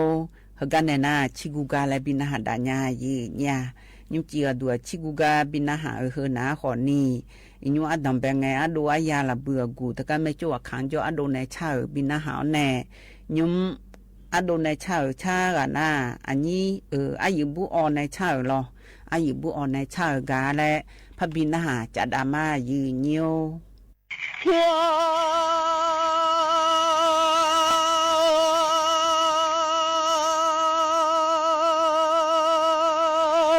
บัมที่พู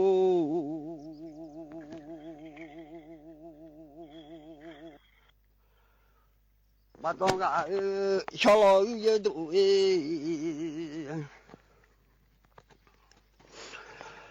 มาตากะ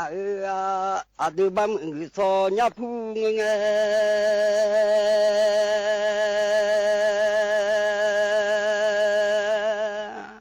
ชอลอยเยกุสอญาดูอาดา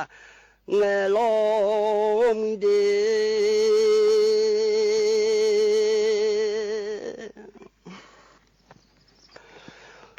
อาดูฮันยามาเดโลอาเด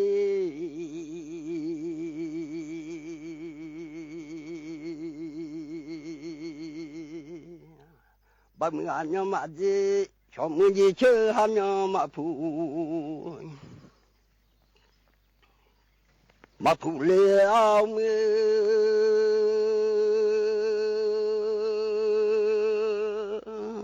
อาเดียวบ้ามือเดียวนูซอยน้าชอบมือจีเชพูนูสอที่จีอาลาอาเดียวทว่าเดียวจีรออาบาชุดองมังลุงยาดี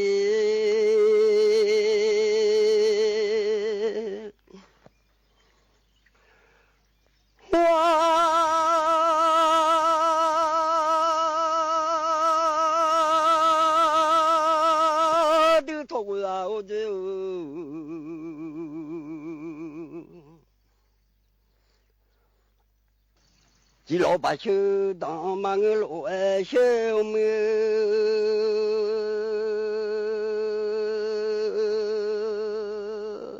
khuyên thầy xuống thô gà lu người xuống thô là gà người ở đưa ra cả thì gà cho nó lo yang một lu để cho ta mà ngơ mía đi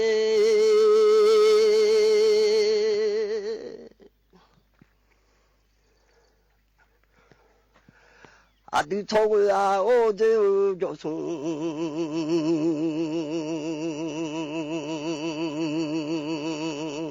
ai à để mang người lộ à đi thôi đều gà rủ cho ba mang người nhau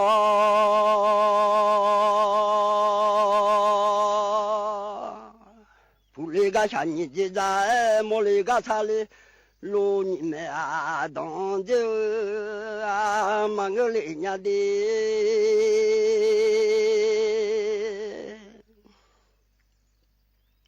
nhị mà dư gòn dư ông đi thế gòn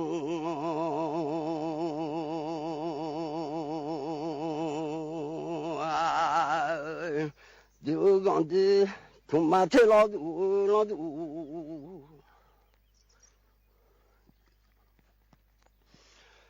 lặng ôm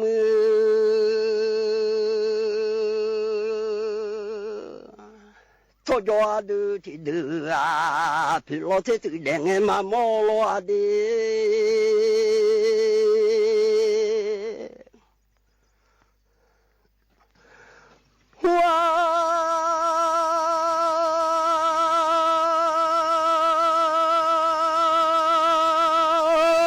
thế gì ô đèn mà chỉ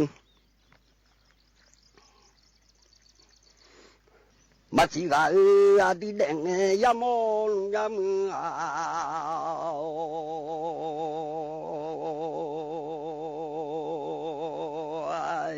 chỉ từ đèn ya mô đi thế gì đèn là chỉ gà à chúng na gà bán cho nó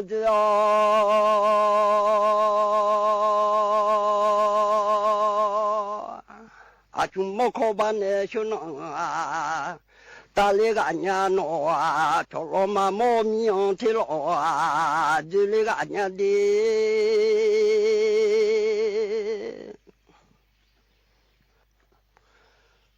朝罗马毛命，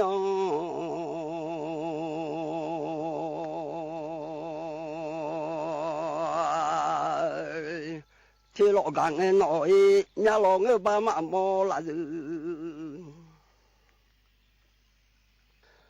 là từ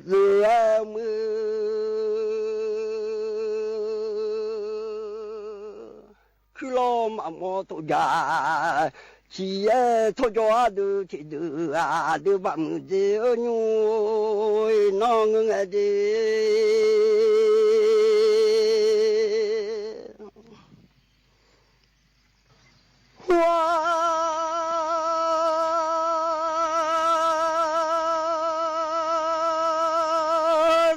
cho được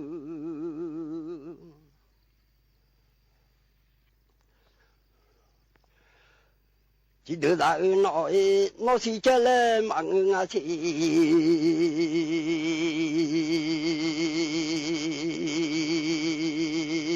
ai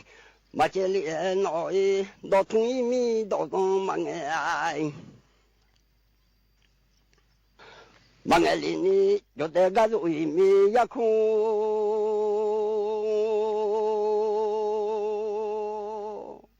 mong lì nó cho để mà phản mô sao để mà chơi lên mưa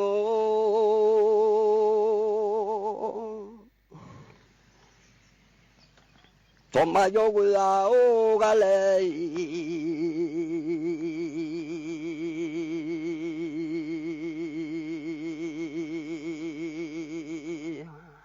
mà sẽ lên nhà mới nó thung là ba đói à đó lúa ăn nó nghe là ba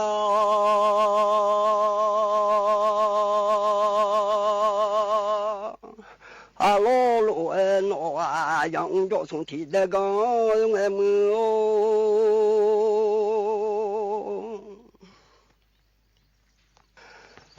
chả mà nhung qua gió nhà lên nó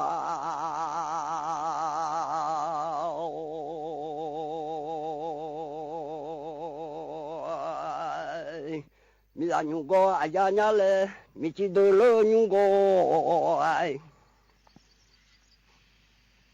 anh là nhảy lên mưa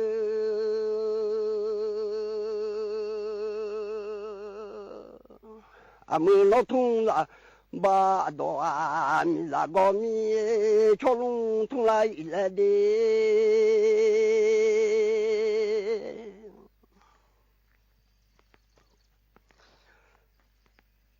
mi chỉ đưa lời ô go mi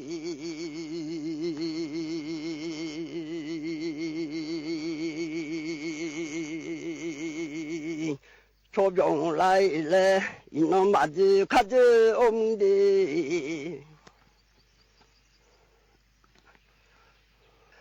chỉ lại mà gì khác chứ mưa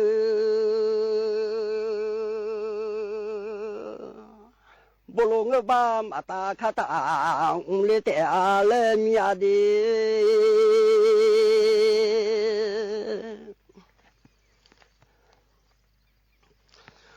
nó mà chứ khác chứ ông bơ gà đi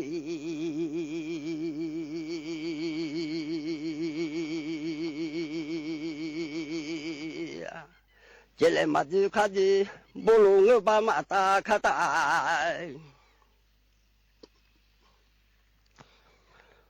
ông bơ gà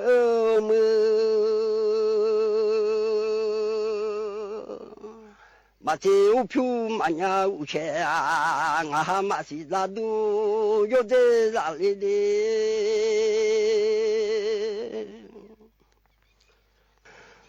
hoa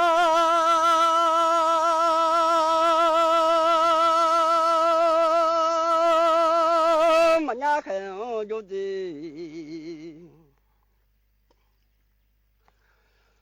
yo mò ra đi ôm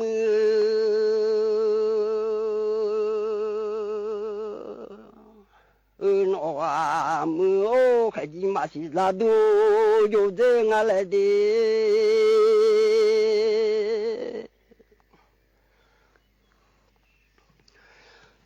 chama chenya choche omde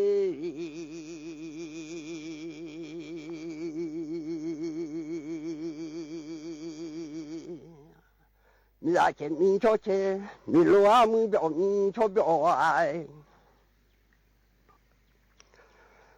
cho bio về nhà ôm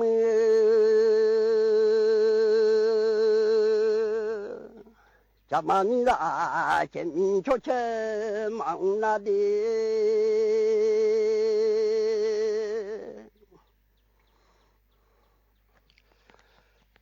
am te ma che ya lo a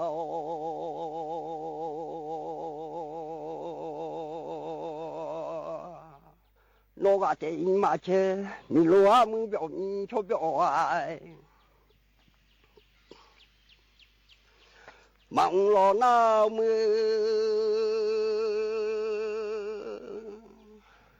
am nó cho te ma bio a li ya nom la che mi cho che me di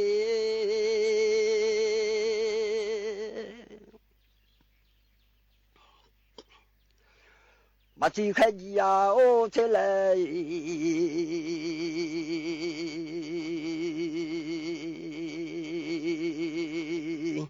ya le a si to ka ma tha le a li lo ngo ma chi khai ji che bang ya bang a si to ka ma tha bang a di bang che cho mu che cho an da che mi cho che mang nam o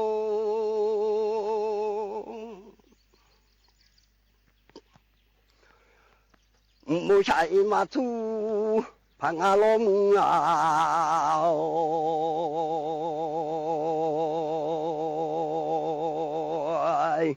la pa chai ma tu phang a mi no tung doi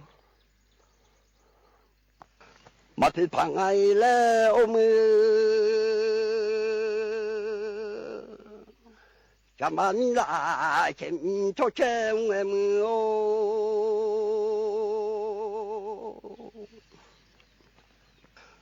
mà lúc nọ thì du nó lên một nhà mưa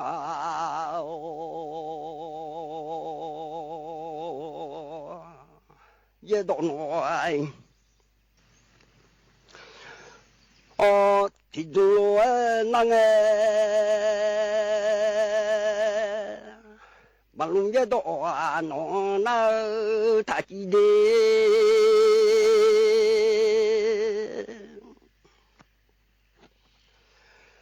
dòng thì đã có nghe nó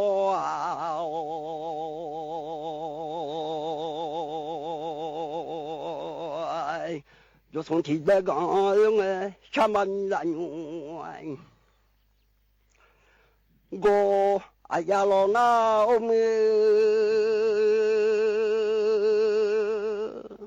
mi chỉ đó là những go anh là lo na mi lo no ha ti ga we mom yong ya le ma khu nya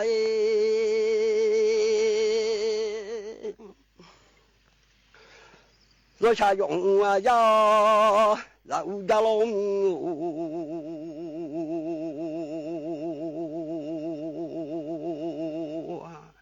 ni ga yo wa ai mà ngơ lâu na hồ quy mông dùng ya lâu na đi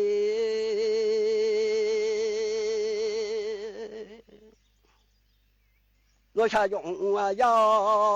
mà do nhà luôn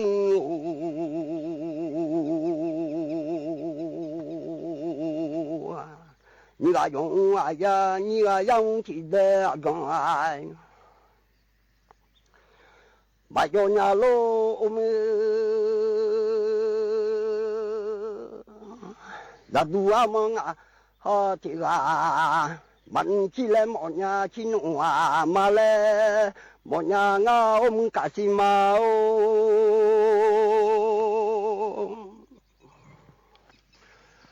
อามึงโนทุงาโอลาบาย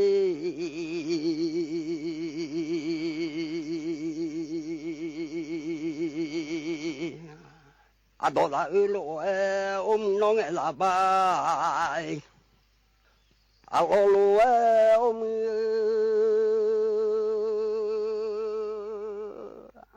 ยังโดสุงอาที่เดกองเอดี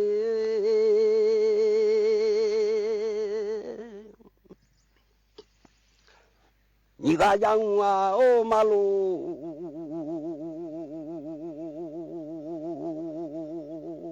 哎，都陪着老兰呐，听到有个从嘟好啊，没有，有个从嘟好，谁有米咯？有个从你啊你。好诺啊，有的嘛你那你要他用的，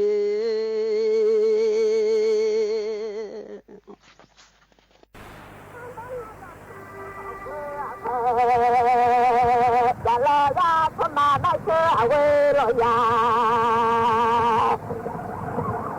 小到还要母子那西家。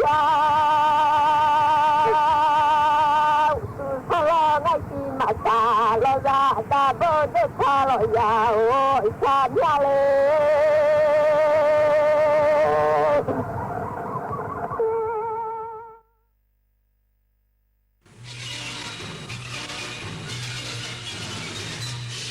สถานีวิทยุกระจายเสียงแห่งประเทศไทยและเครือข่ายทั่วประเทศเสนอข่าวต้นชั่วโมง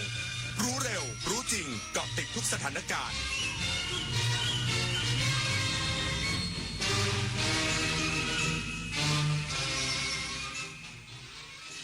รับฟังข่าวต้นชั่วโมง 22 นาฬิกากับอานนท์นันตะสุคนครับตำรวจจับกุมแก๊งคอลเซ็นเตอร์ชาวญี่ปุ่นเชื่อมโยงขบวนการฝั่งเมียนมาที่หลบซ่อนตัวอยู่ในไทยอีกสักครู่กลับมาติดตามรายละเอียดครับ ขอเชิญพุทธศาสนิกชนและผู้มีจิตศรัทธานมัสการพระสมเด็จองค์ปฐมพระพุทธเมตตาณวัดเทพประธานอธิพรอำเภอสอยดาวจังหวัดจันทบุรีพระพุทธรูปนินรัตนองค์แรกและองค์เดียวในโลกสร้างขึ้นเพื่อถวายเป็นพุทธบูชาและเป็นพระราชกุศลแด่ในหลวงรัชกาลที่9เนื่องในโอกาสพระราชพิธีมหามงคลเฉลิมพระชนมพรรษา7 รอบ 5 ธันวาคม 2554ร่วมเป็นส่วนหนึ่งในการสืบสานศิลปะพุทธศาสนาแห่งภาคตะวันออกสักการะได้แล้ววันนี้คนชอบตื่นเช้าฟังข่าวตอนเช้าให้ทุกเช้ามีสาระตีของร้องข่าวสื่อสารตรงถึงชาวบ้านในทุกพื้นที่ผ่านหอกระจายข่าวทั่วไทยจากการจับมือกันแน่นของกรมประชาสัมพันธ์และกระทรวงมหาดไทยออกอากาศทุกวันเวลา 6:30 น.ถึง 6:45 น.ในรายการข่าวยามเช้า FM 92.5 เมกะเฮิรตซ์ทางสถานีวิทยุกระจายเสียงแห่งประเทศไทยและเครือข่ายทั่วประเทศพายุรุนแรงคลื่นความร้อนน้ำท่วมฉับพลันสภาพอากาศสุดขั้วกำลังทวีความรุนแรงขึ้นอย่าชะล่าใจกับภัยธรรมชาติที่คาดเดาไม่ได้แต่เราสามารถช่วยกันชะลอสภาพอากาศสุดขั้วด้วยการลดการใช้พลังงานหันมาใช้ขนส่งสาธารณะและพลังงานสะอาดทิ้งเศษอาหารให้น้อยที่สุดมาช่วยกันลดคาร์บอนฟุตพริ้นท์เพราะทุกการกระทำเล็กๆของเราล้วนเป็นก้าวที่ยิ่งใหญ่ในการปกป้องโลกใบนี้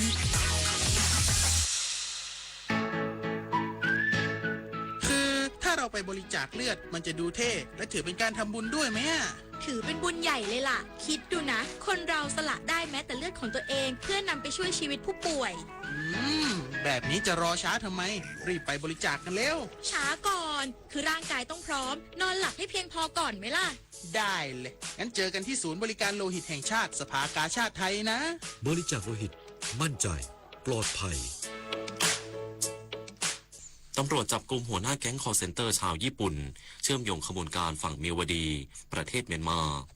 พลตำรวจเอกทัชชัยปิตานีระบุเจรตำรวจแห่งชาติแถลงผลปฏิบัติการจับกุมหัวหน้าแก๊งคอลเซ็นเตอร์ชาวญี่ปุ่นโดยจับกุมนายยามากุชิเป็นหัวหน้าแก๊งใหญ่ที่สุดที่ทางการญี่ปุ่นต้องการตัวซึ่งหลบซ่อนตัวอยู่ในประเทศไทย และพบว่ามีความเชื่อมโยงกับแก๊ง call center ที่อยู่ฝั่งเมียวดีประเทศเมียนมาแต่ใช้ฐานของแก๊ง call center ที่อยู่ในประเทศกัมพูชาและเวียดนามโดยนายยามากุชิเป็นบุคคลตามหมายจับในหลายข้อหาของประเทศญี่ปุ่นและจากการตรวจค้นยังพบชาวญี่ปุ่นอีก4คนที่อยู่ภายในที่พักดังกล่าวซึ่งทั้ง4คนเคยต้องโทษคดีอาญาในหลายคดีและยังตรวจพบเงินที่อยู่ในวอลเล็ตกว่า30ล้านบาทส่วนที่น่าสนใจคือได้มีการเปิดเพจ Last Samurai Japan ซึ่งเป็นเพจที่ใช้ในการซื้อขายภาพศิลปะราคาสูงและเป็นภาษาอังกฤษจากการสันนิษฐานเชื่อว่าเป็นการเปิดเพจเพื่อใช้ภาพศิลปะในการฟอกเงินและหลังจากนี้เจ้าหน้าที่จะส่งตัวนายยามากุชิกลับประเทศญี่ปุ่นช่วงต้นเดือนเมษายนนอกจากนี้เจ้าหน้าที่ได้ติดตามจับกุมนายมิยาชิตะที่มีหมายจับคดีลักทรัพย์ในประเทศญี่ปุ่นโดยชนกลุ่มน้อยทางฝั่งเมืองมิวดีได้จับกุมตัวและส่งกลับมาประเทศไทยซึ่งเจ้าตัวรับสารภาพว่าทำงานให้กับแก๊ง call center ในเขตพื้นที่เมืองชเวโกโกโดยเป็นผู้ดูแลการเงินและบัญชีของแก๊ง call center และให้ข้อมูลอีกว่าในแก๊ง call center ยังมีคนทำงานอยู่อีกหลายเชื้อชาติมากกว่า50คนจุฑามาศรักษาพันธ์รายงานจังหวัดยะลาเข้มงวดปราบปรามทุกพื้นที่เสี่ยงในทุกอำเภอต้องปลอดบุหรี่ไฟฟ้านายมูฮัมหมัดสานติพิมุกรองผู้ว่าราชการจังหวัดยะลาเปิดเผยว่าจังหวัดยะลาสารนโยบายรัฐบาลการป้องกันปราบปรามบุหรี่ไฟฟ้าโดยเน้นย้ำการบังคับใช้กฎหมายในทุกมิติควบคู่การลงพื้นที่ตรวจค้นทุกพื้นที่เสี่ยงในทุกอำเภอสถานศึกษาต้องปลอดบุหรี่ไฟฟ้า 100%ป้องกันเด็กไทยจากบุหรี่ไฟฟ้า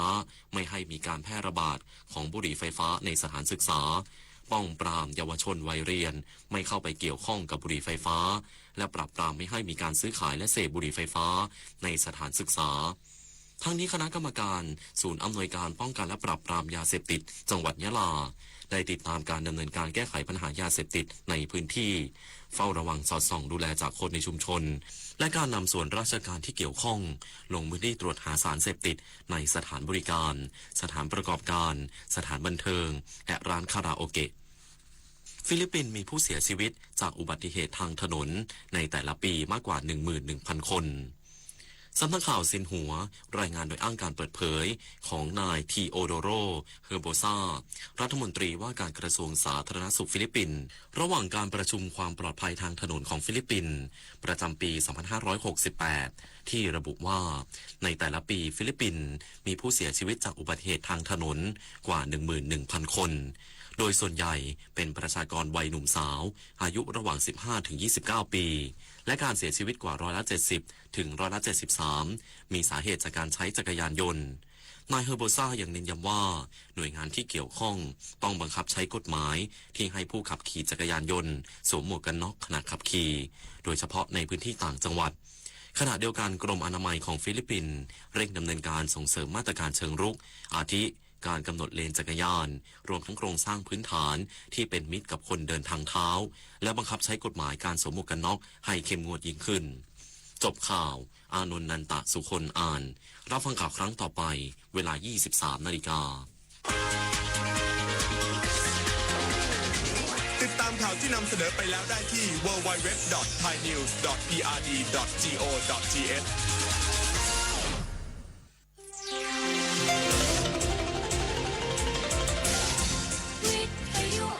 ประเทศไทยให้ความรู้กู้ความสุขครับเข้าสู่ชั่วโมงที่2ของวิทยุแห่งประเทศไทย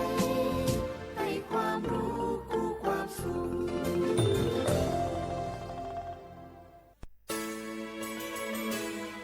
สถานีวิทยุกระจายเสียงแห่งประเทศไทยจังหวัดเชียงใหม่ AM 1476 กิโลเฮิรตซ์สถานีวิทยุภาคภาษาชาติพันธุ์แห่งเดียวในประเทศไทยที่มีความทันสมัยเชื่อถือได้สร้างอัตลักษณ์กลุ่มชาติพันธุ์สู่สากล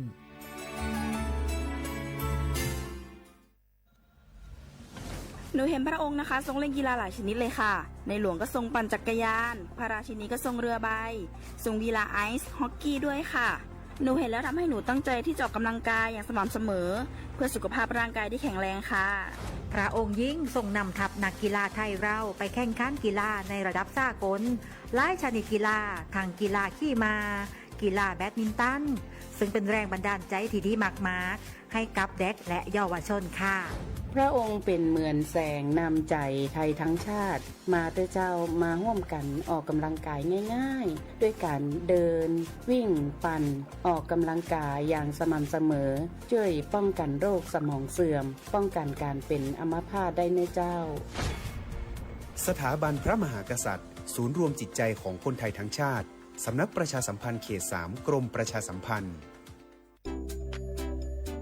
อยากใช้สิทธิ์30 บาทรักษาทุกที่ที่คลินิกทันตกรรมเพียงสังเกตโลโก้30 บาทรักษาทุกที่ก็สามารถรับบริการอุดฟันถอนฟันขูดหินปูนเคลือบหลุมร่องฟันเคลือบฟูออไรด์ไม่เสียค่าใช้จ่ายใช้แค่บัตรประชาชนไม่ต้องรอคิวนานสอบถามข้อมูลเพิ่มเติมโทร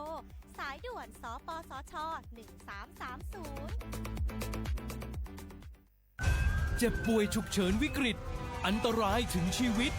คนไทยทุกคนใช้สิทธิเจ็บป่วยฉุกเฉินวิกฤตเข้ารักษาโรงพยาบาลใกล้ที่สุดได้ทันทีไม่เกิน72ชั่วโมงตามนโยบายรัฐบาลให้ความคุ้มครอง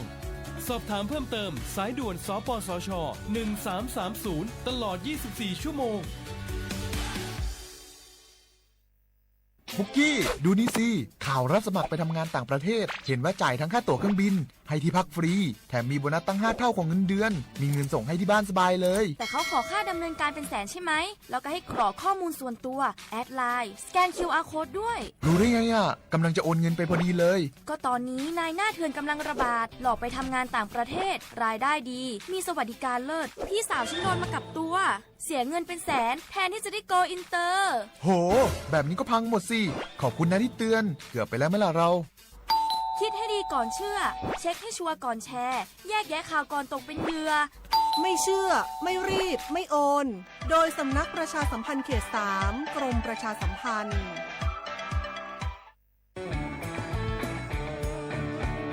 ชอบบรรยากาศมาพี่ชนแม่วันนี้ปาร์ตี้กันให้สุดๆกันไปเลยจัดไปไหมเมาไหมครับพ่อกลับบ้านได้แล้วเดี๋ยวพรุ่งนี้ก็ต้องไปส่งลูกไปโรงเรียนแต่เช้าอีกจะดื่มอะไรนักหนาเนี่ยนะตื่นไว้อยู่แล้วจะอะไรกันนักกันหนาขอสนุกกับเพื่อนนิดนึงไม่ได้หรือยังไงฮะเหนื่อยมาทั้งวันเนี่ยแค่นี้นะพี่ไปร้านอื่นต่อไปก็ไป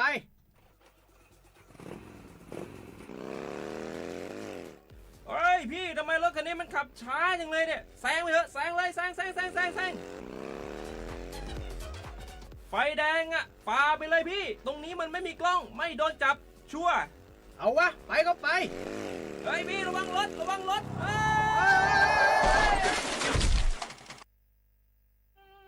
บนท้องถนนการตัดสินใจพลาดเพียงครั้งเดียวอาจหมายถึงความสูญเสียอย่าให้ความสนุกเพียงชั่วครู่กลายเป็นความเศร้าชั่วชีวิตด้วยความปรารถนาดีจากสำนักประชาสัมพันธ์เขต 3 กรมประชาสัมพันธ์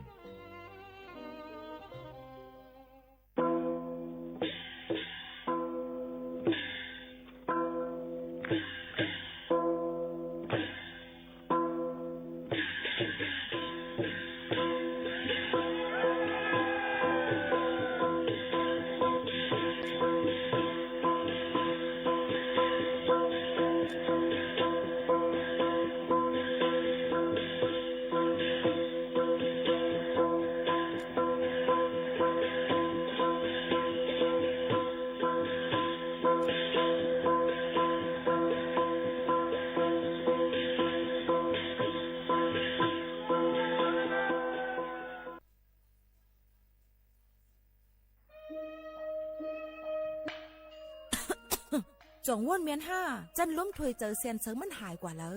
เมื่อก่อนเฮายังเลยสุดล้มถวยเจอเลยเต็มปอดอยู่ถึงมามือเหลียวไฟไหม้ป่าเถื่อนเลยหมอกก้อนก้องก้อนโม PM 2.5 เป็นเพต่อสภาวะฟิงตื้นเป็นเซอัมกายังปั่นพรให้จ้าต่อไปอยู่หลีเฮาเทียงกวันลูกตีเผาป่าไม่เถื่อนเผากวยเยยุกยักจอมให้จอมสวนเสเป็นเงาหักเฮ็ดเฮาเป็นหมอกก้อนก้องก้อนโม PM 2.5 ตุ้มเตอร์ต่อในวันในสนแหล่เป็นเพต่อตั้งเป็นปอดหูเจอจังเป็นตั้งเป็นไผ่ร่วมเทยเจอต่อลูกอ่อนได้ก้นเท่าแทงลูกก่อนเฮาฮากูก็หลูเลยใจแถมกันเฮกังลุยอ่ำเผาป่าไม่ถึงคือเฮ็ดแหลนเฮไฟปันเฮียงผูกต้นไม้น้ำเฮอกัดจืนเสลีกึดลองเผาป่าไม่ถึงคือลดย่อมหมอกควันตาจันร่วมเทยเจอจืนเสลีแต่เอาเมื่อในกว่าตาจันร่วมเทยเจออันลีในวันเมื่อนานนั่น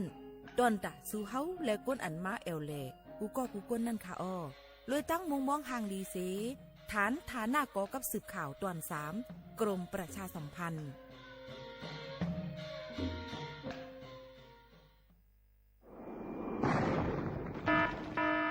เจดอนเก้งใหม่ย้อนตั้งโฮมือกูฝ่ายเงื่องแวลองเผาป่าไม่เถื่อนคือไห่สวนตอนตาที่ลดย่อมหมอกก้อนกล้องในจันล้มจอมหนังคอปืนเผาไว้หนังฮือเตกุ้มทิ้งลองเผาในหลายๆปืนตีลอยอ่ำปันเผาสังเสอิดตาที่เฮ็ดเธอจันล้มอ่ำมิกหมอกก้อนกล้องก้อนโม PM 2.5 เตเอาเนื้อวันที่1เดือน1 2หิงหาปากปลาย68ต่อถึงวันที่15เดือน5 2หิงหาปากปลาย68สั่งว่าหลูไล่เผาในจึงเตไล่ล่งเส้นหมายย้อนขว้างตีแอปพลิเคชันไฟล์ดีเลยอยู่ค่ะสั่งป่นเป็นเดญ่าตามตบขอกแลมใบตามเงินอ่ำป่น2หิงหาปากวัดอ่ำนั้นตั้ง2อัน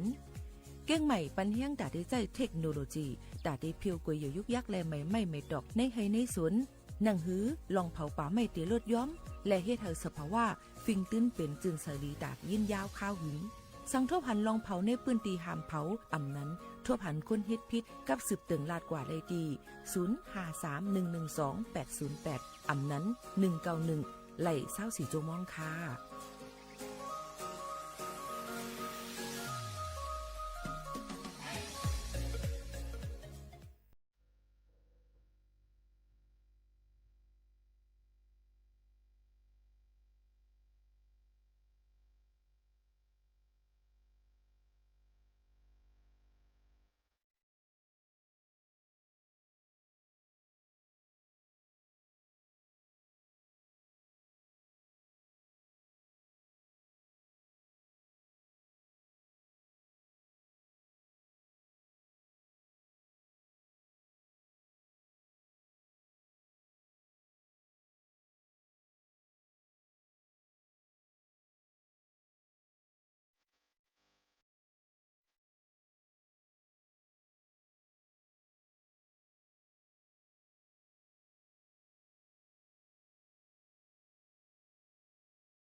เมื่อซุ้งค่ะเมื่อซุ้งพี่น้องพุงยินถ่อมเสียงได้ดังเสียงกูก็กูกวนค่ะทบกันที่เนื้อตอนการห้องปล่อยเสียงเก้งใหม่ AM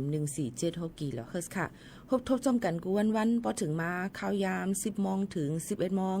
กลางเนื้อและกลางค่ำอยู่จอมขาวหมูขาวนวลสุภาวันเชื้อสารวินเป็นอ้อยก่ออ้อยเสปอแม่พี่น้องเขาอยู่ที่ห้องปล่อยเสียงหาบการคุณจึงไทย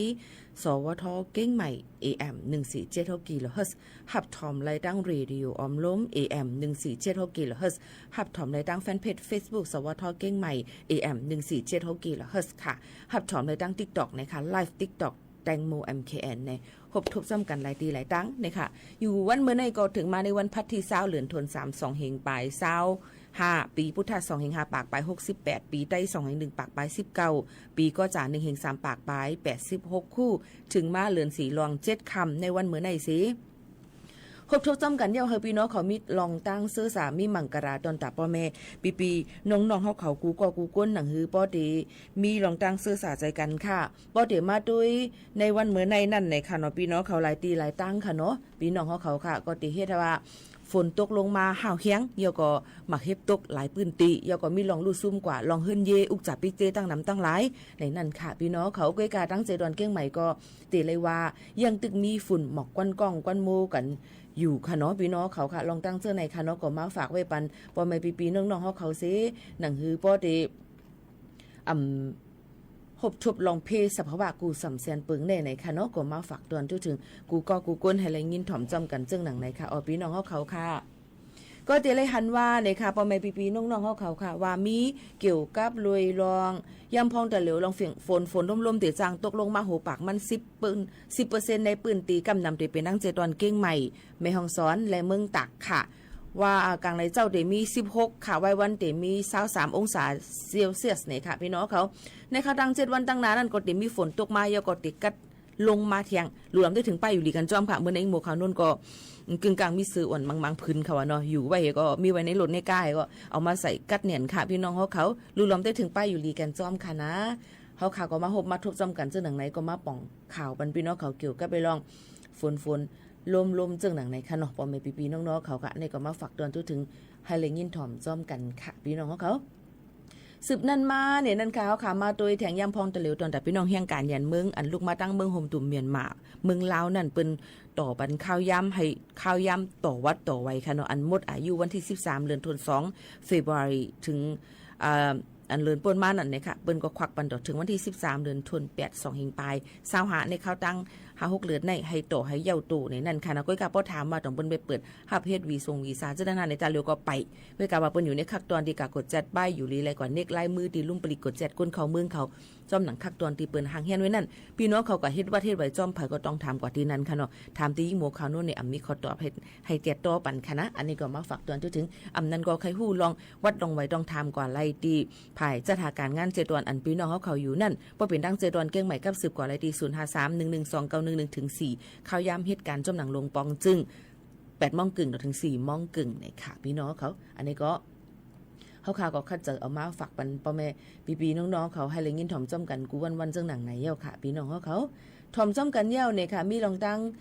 ซึ่งหือเนี่ยก็ป่องเลี้ยงถึงกันไรเขาค่ะก็ได้ยินจมขอบเจอที่วาวาในค่ะเนาะตอนแต่พี่น้องเขาจะเจออันถ่อมตีเลยตั้งไรเสียมว่าก็ห่มจมนั่นค่ะเนาะเพราะว่ามาถ่อมเย้าเนี่ยก็ให้มีตั้งซื้อเจอกัน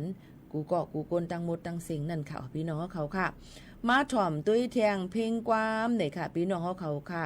ในเป็นเพลงความแขกตีไก่และลูกเจ้าเฮิรนเนี่ยนั่นค่ะออเดเป็นใจเก่งซึ่งห้องไว้เนี่ยค่ะพี่น้องเขาใจเก่งซึ่งในเพราะว่าลาดมาจ่องพี่น้องเขาฮู้จักมักจือกันค่ะคือกำนำก็ดี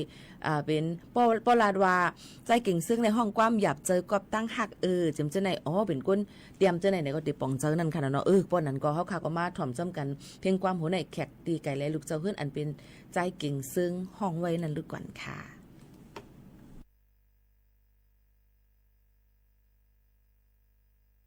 ฮัลโหลมาสุครับข้าวเลยเด็กเสียงแรงเมืองเขาเนาะมาเร็วข้าวมาเผาให้มันเรื่องบางลงครับไม่เอาเคยคิวกับมันเขาเนาะก็ครับ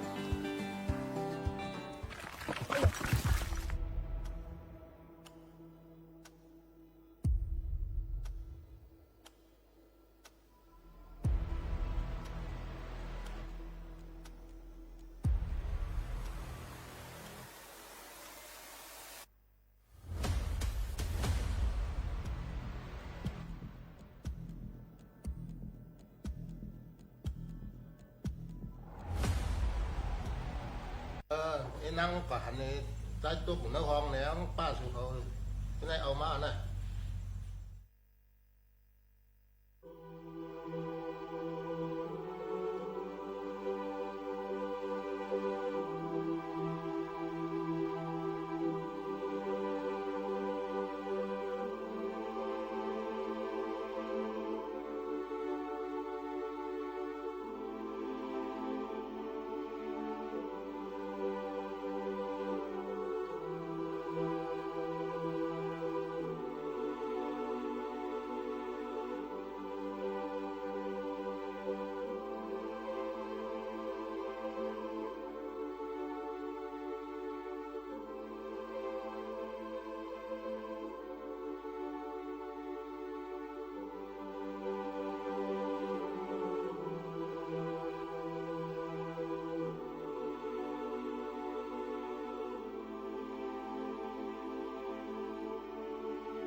เป็นเสื้อเยา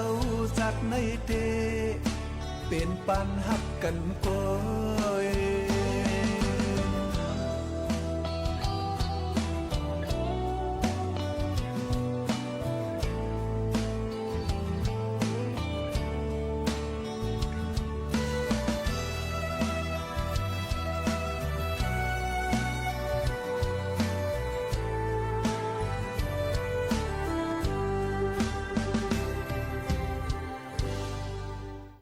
แขกดีไกแลลูกเจ้าเฮิรนในค่ะในก็ออกมาฝากตวนจู้ถึงพี่น้องเขาให้เลยยินถ่อมจ้อมกันเป็นใจเก่งซึ่งห้องไว้ค่ะนะเอามาฝากให้พี่น้องเขาเลยยินถ่อมจ้อมกันค่ะเอาพี่น้องเขาค่ะโซกาเฮาค่ะมาอยู่จ้อมกันที่ในตอนการห้องปล่อยเสียงเก่งใหม่ในเมื่อพุกไม้โมคาโนนเตออกในตอนการฝุ่นหมอกกวนกองกวนโมในตอนการภาษาความใต้ค่ะเนาะข้าวยามวัยวันค่ะเนาะพุกในก็อย่าลืมมาถ่อมจ้อมกันในเป็นตอนการทางเป็นพิเศษอันนึงค่ะเนาะพี่น้องเขาค่ะตอนดัดดีจัดรายการกึ่งโจงม่วงนั่นในค่ะเนาะมาพูดก็อย่าลืมปันแห้งกันไหว้วันค่ะเนาะหมอก3โมงปลายเสน่ห์ไหนค่ะพี่น้อง3-4 โมงค่ะในค่ะเนาะดีขึ้นมาต่อแต่แค่นี้ฝากตวนจนถึงพี่น้องเขาเที่ยงกำ1ค่ะพี่น้องเขาค่ะว่าเดี๋ยวมาด้วยค่ะยำพองตะเหลวนั่นในค่ะเนาะก็ตีเลยหันว่าองตีหิมผังน้ำเอามาได้เป็นน้ำปิ้งเอามาได้เป็นตีเขื่อนแม่งัดแม่กวงจำเจ้าไหนเปิ้นก็ตีมีโปรแกรมเมคายเขาห่างเฮียนตอนดัดดีกว่าขายตั้งกินตั้งย่ำในข้าวเลินหาข้าวใหม่เจ้าหนังไหนพี่น้องเขาตีกว่าแอลตีกว่าแลที่เลยก็รู้เลยฟังกันไว้ลองรถเพน้ำในค่ะเนาะพี่น้องเขาค่ะกูลูกกูหลานเขาค่ะก็จมน้ำตกน้ำลุยน้ำอ่ำมอจำเจ้าแหนมนั่นก็เป็นนูขึ้นจ้ำตีนว่ะเป็นเพกึ่งก้างเอาเจ้าหนังไหนค่ะฝากฟังไว้ปั่นกูก็กูกวนจอมค่ะเนาะเกี่ยวกับไปลองเล่เข้าไม่เจ้าหนังในเนี่ยค่ะหลายตีหลายตั้งเพิ่นก็ห่างเฮียนกันไว้นั่นค่ะเนาะตอนตาดีแอลเล่กันก็กะเพราะเขาขาดดีกว่าที่เราตั้งไหนก็รู้เลยฟังกันไว้นั่นขนาดนี้โยก็คุกของอันลำลวงมันจะในก็รู้เลยเก็บไว้ลีๆค่ะเจ้าหน้าที่ตำรวจเจ้าหน้าที่บริจ้างภาค5เขาในค่ะออกปืนเผาเกี่ยวกับออกลัดในข่าวนั่นค่ะเนาะตั้งก้นอันขายและเฮ็ดขายเล่นยาไฟฟ้าในปืนตีจะดอนเก้งใหม่ฮบทบของกลางพอดเคนำหรือสิ5ปากอันในค่ะโยก็ห่างเฮียนตอนแต่ดีกว่าเป็นลองยาเมากำเทียงในนั่นค่ะออกพี่น้องเขาค่ะยองตั้งเจอในนั่นในค่ะเนาะพี่น้องเขาค่ะก็เตเลยหันว่าย่ำพองแต่เหลวหลายตีหลายตั้งเปิ้นก็กว่าตียอบในนั่นค่ะในค่ะเนาะอันเป็นรองแล่นยาไฟฟ้าในค่ะกับตียอบไหลก้นขายเป็นนายวรัญยูหรือก๊อตในค่ะอีกบ้าของกลางโห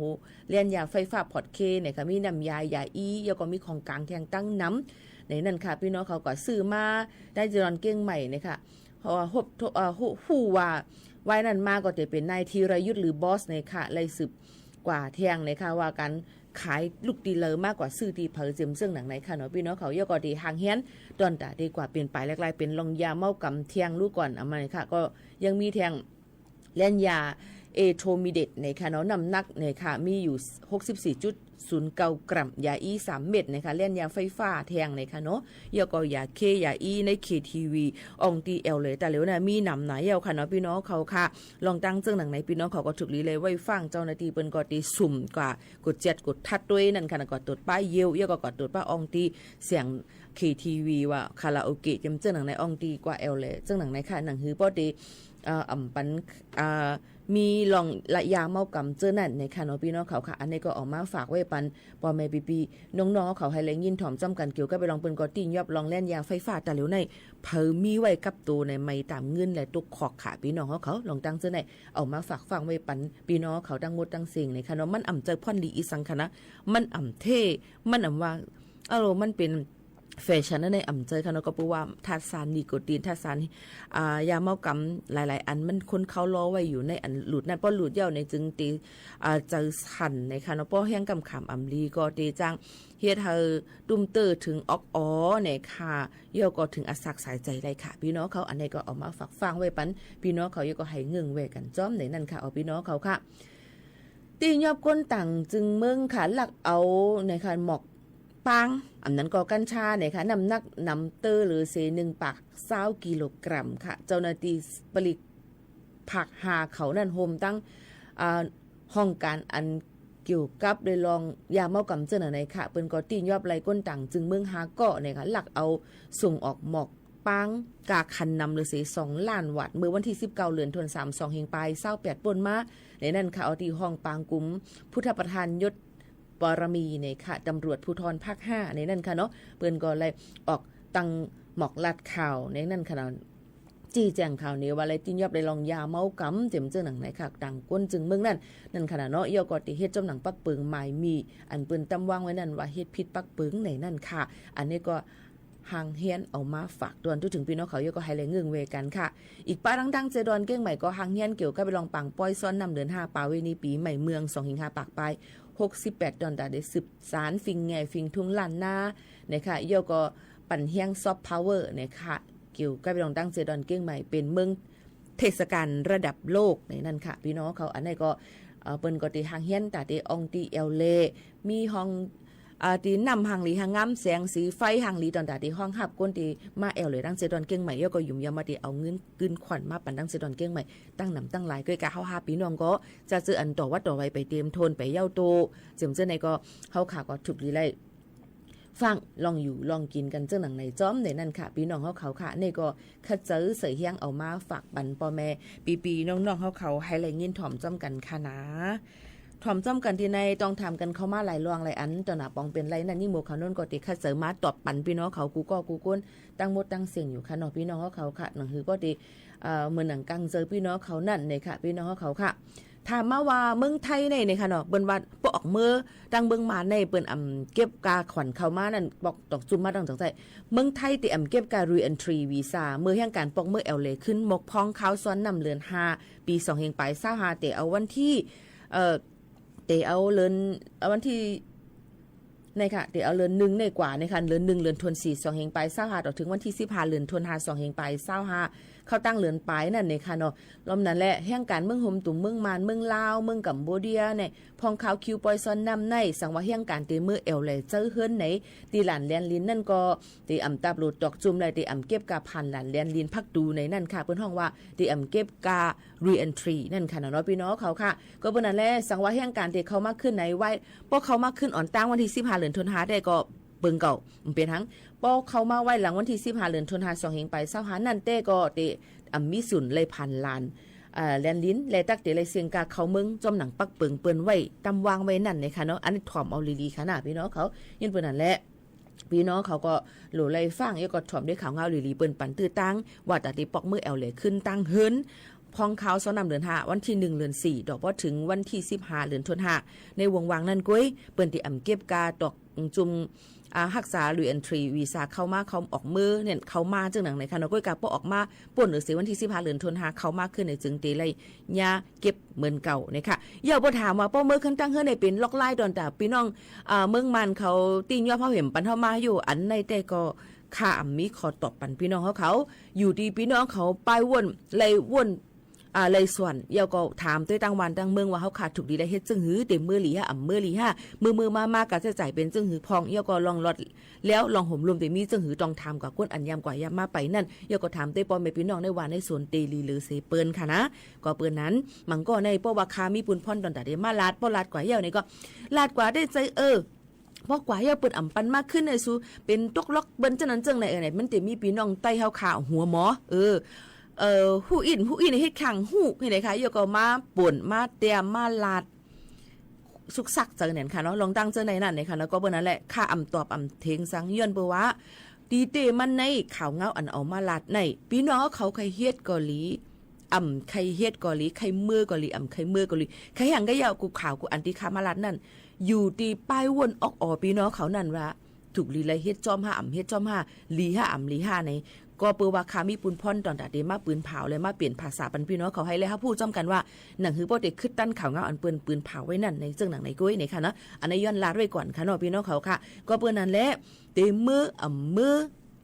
อยู่ดีพี่น้องเขานั่นกุ้ยค่ะนะย้อนฝากไว้ปันพี่น้องเขาจะเจออันอยู่หลายๆอย่างเอ็มฮู้ว่าลองตั้งเป็นเจ้าเหือสอนให้รู้เลยลาเลยว่าห้างเปิ้นเจ้าไหนกุ้ยเขาหันจะนะกุ้ยกะต้องฮู้ค่ะคือว่าเปิ้นว่าลองเฮ็ดลองสร้างนั่นคนเฮาขานั่นเปิ้นว่าขอความลาดตั้งจ่าเฮาขานั่นนะคะเนาะลาดว่าเฮาขาเป็นก้นเจอคืออีสังนะคะลองเฮ็ดลองสร้างแลสิ่งยามเฮาขานั่นมันติลาดนี่ว่าคือเฮิรนเจอคือเฮิรนเฮาขาเป็นอีสังเหมือนหนังความไทยที่เปิ้นลาดด้วยว่าสำเนียงสอภาษากิริยาสอสกุลนั่นเนาะค่ะก็เปิ้นนั่นแหละใครเป็นก้นตีหลีไปวนหลีมีหยันแลดไผนี่ก็สังเจอว่าเฮาตักเสียงนี่ก็มันก็ติลิโยนี่ค่ะใครยันฝากไว้ปันพี่น้องเขาจะเจออันมือล้นนั่นค่ะเนาะมือล้นมือคันนั่นค่ะเนาะฝากไว้ปันเจ้าหนังในจ้อมค่ะ ถ่อมได้เพียงกว้างวันหูถูกเจออันพี่น้องเขาย้อนกันเข้ามานั่นลูกขวัญคณะพี่น้องเขาค่ะย้อนกันเข้ามาก็คัดเจอเอามาฝากปันพี่น้องเขานั่นขนาดเนาะสู้อย่าเจอเลขนะคะสืบวินถ่อมด้วยเป็นใจอ่องมึงอริยาห้องไว้สืบถ่อมค่ะ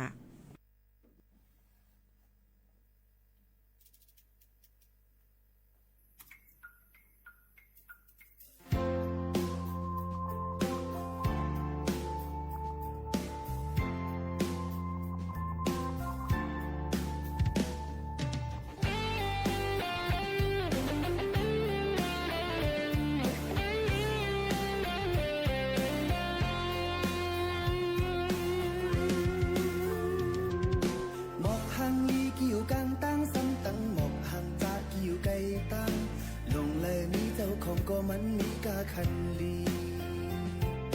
เหมือนสู้เหมือนเฮาเยามือเลยนั่งต้มกันมือเลยไปต้มกันมีมาเยาเสนั่งหือตีถูกตาแม่นใจก้นกูก็อำเป็นสู้ยาใจเล็กสั่นตอนตาตีหังลีสายตื่นพร้อมโฮมตายอับเลือดเสือเนรินเมืองเฮิงหมอกหางลีกิ่วกลางตั้งซ้ำตั้งหมอกหางจะกิ่วไก่ตั้งลงเลยมีเจ้าของก็มันมีกาคันลีเหมือนสู้เหมือนเฮาเยามือเลยนั่งต้มกันมือเลยไปต้มกันมีมาเยาเสนั่งหือตีถูกตาแม่นใจก้นกูก็อำเป็นสู้ยาเจอเล็กสั่งตอนตาเดหังลีสายตื่นพร้อมโฮมตายอับเลือดเสือในรินเมืองเฮิงอย่าไปวนนั่งกาก่อนคนวันหลังมีสังกอลีอันตีมานั้นลำลองอันอำหันอำเป็นนั้นมีตั้งนำจำใจเก่าสมีเมื่อก็เลี้ยวกวยตีให้ตายลัดหมอกเผยอย่าอ้างคืนไปกว่าเลยเว้นตีใครกินแผ่นลิ้นโกนตายไม่แห้งลงนั้นตึกนี้ตายอยู่สู้อย่าใจเล็กสั่งอย่าใจเล็กสั่ง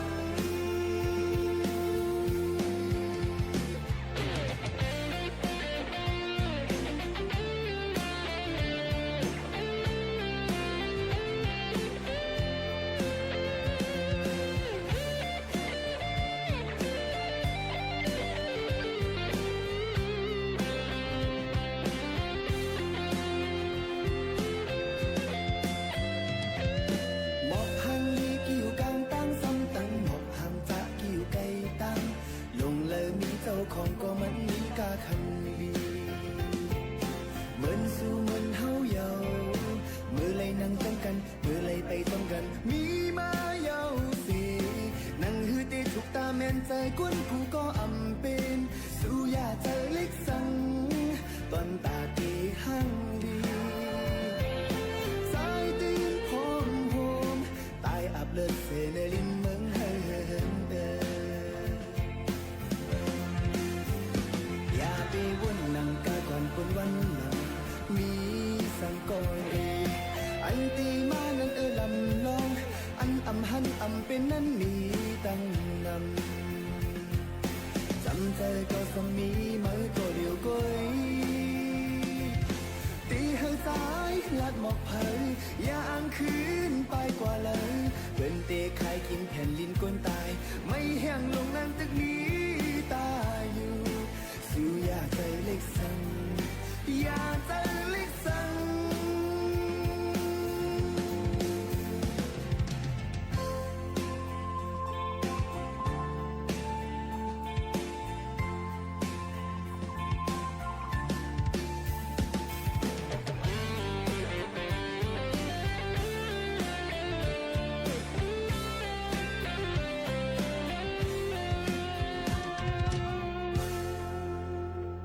หนึ่งเพลงความสุยใจเรียกค่ะนี่ก็เป็นเพลงความเก่าใจเหล่าเปิงห้องไว้ค่ะนะพี่น้องเขาค่ะเอามาฝากปันพี่น้องเขาเอามาห้องเชียงเหมิดได้เป็นใจอ่องเมืองอริยะค่ะเนาะสุยใจเรียกนี่ค่ะเนาะนี่ก็เป็นนำความคึกตอนเนี่ยนี่ค่ะเนาะพี่น้องเขาค่ะบ่เลยถ่อมเย่านี่ก็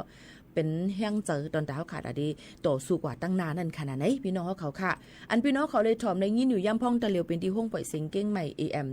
1476กิโลเฮิรตซ์ค่ะพี่น้องเขาค่ะหัดถ่อมจำกันกูวันข่าวยาม10 โมงถึง 11 โมงเมื่อกี้พี่น้องเขาถามมาเมื่อพุกในข่าวยาม3 โมงไว้วันเมืองไทยค่ะ3 โมงไว้วันเมืองไทยมีตอนเร็วค่ะเนาะมีตอนเร็วค่ะเนาะ30 นาทีกว่าเนี่ยค่ะเดี๋ยวจึงหือก็ติมาแชร์ไลฟ์ปันดังเฮือนสีสอมมิ่งหมู่ขาวนวลนั่นค่ะเนาะพี่น้องเขาค่ะมาตัวเทียงในค่ะมือวีซ่าเฮาหมดอยู่เสหลักอยู่รวยพิษปักเบิงใหม่มีเมืองไทยนั่นจอมหนังจอมพ่องหลวงดังเมืองจึงไทยเลยมีขอจี้สั่งไว้แต่พี่น้องเฮียงการอันเจอเหตุการณ์อยู่ในเมืองไทยเลยป้าเจมก้นแอวเมืองตั้งเสียงสั่งไว้อยู่ป่นวันมักคานจอมหนังขวางวีซ่าในจึงเตเลยเนี่ยตามห้ามเข้าเมืองไทยเนี่ยค่ะพี่น้องเขาลองตั้งเจอหนังในนั้นอยู่ป่นเก่า10 วันก็อ่ำปันเข้ามา1 ปีอยู่ป่น1 ปีอ่ำปันเข้ามาตา3 ปีจำเจอหนังนะคะปักเบิงมันเตมีไว้ตามมือวีซ่าหมดอายุก้อยกามือพ้องวัดไหวพี่น้องเขาพ้องย้ำตึกต่อและวีซ่าหมดเดียวก็ตึกเป็นข้าวย้ำต่ออยู่นั่นเนี่ยก็เจอพาสปอร์ตอันมีไว้เหก็หางเฮียนเลยหลักฐานอันเนาะค่ะมีไว้นั่นก่อนนั่นค่ะเนาะพี่น้องเขาค่ะตอนตาที่อยู่เศร้าและหมอกลาถึงเจ้าหน้าที่เปิ้นให้ป่องเจอนั่นในนั่นค่ะอันนี้ก็มาฝากตอนจุดถึงพ่อแม่พี่น้องเขาเกี่ยวก็ไปลองวัดไหวไปกันเที่ยงเลยค่ะถอมได้แทง1 เพลงความ2 เพลงความค่ะเนาะหักตกลื่นแลตึดใจสายแรงในยิ่งบวกขนนติเปิดวัน2 เพลงความกำเดียว10 นิ้นถอมจ้ำกันค่ะนะ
ตอบเทงสั่งความเยอะมองยินความมาขอปวงนักมาจอมเฮ็ดจอมสร้างหังเหมือนจะไหลจุดโอ้ยโกเสดังสูงหิมพรจุดเล่นยาแทงยินเสียงอามนัดจุดลิบจุดแรงย้อนจะหักอันเลียวเหมือนมึงสั่งลาความเมื่อเจอจุดเหล่าจุดมาจอมเฮ็ดจอมสร้างขอสั่งสอนมาจุดห้องความมนจอมกิ่วจมก่อนจุดป่าเย็นปุเจอองค์ขายเป็ดจุดเด็ดจุดวายอนจะหักอันเลียวถึงยังเมื่อเลยเป็นโกนจอมเจอสู่เจอสั่งเหตุจอมสู่เป้กินตื่นนอนจืดอีสั่งแท้ทางเทิมสั่งกันเลือนเมื่อเจอจุดจางหักเอาเมื่อคืนจุดเมื่อเป็ดว่าความออกโกงคอจุดตั้งหมดหาเมื่อจังเป็นปอก้นจอมจุดนั้นผู้หยาบเย็นไงเมื่อนางแค่ลืมวนสอนนับดูใจ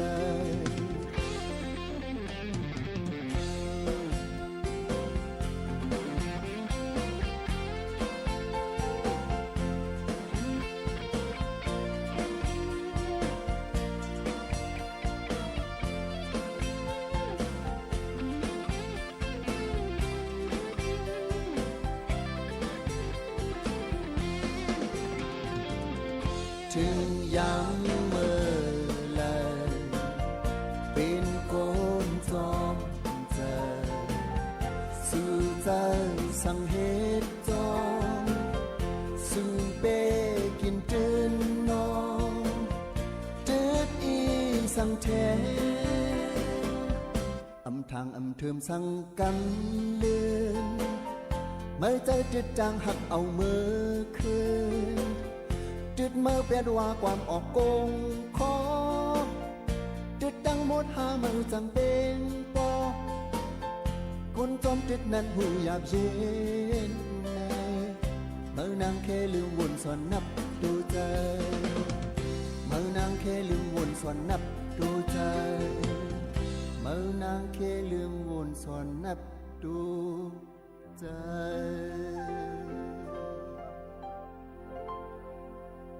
ถ่อมจอมกันเป็นอ้อยก็อ้อยเซจอมกันดีในค่ะพี่น้องเขาถ่อมจอมกันในข้าวย่ำจำมดจำซิงค่ะอย่าลืมค่ะนะหลายๆตั้งป้อถ่องจึงไทยเด็กกัดต่อถึงวันที่22ในเด็กกัดลงมาเด็กกัดมานั่นค่ะเนาะหางเฮียนไว้ซื้ออุ่นเสื้อหนาเสื้อซ้อนไว้ลีๆคนหนุ่งตั้งไว้อันอุ่นๆนั่นในนั้นค่ะยก็ไหว้หรือเสวันที่22ก็เต็มไม่เฮี้ยงต่อถึง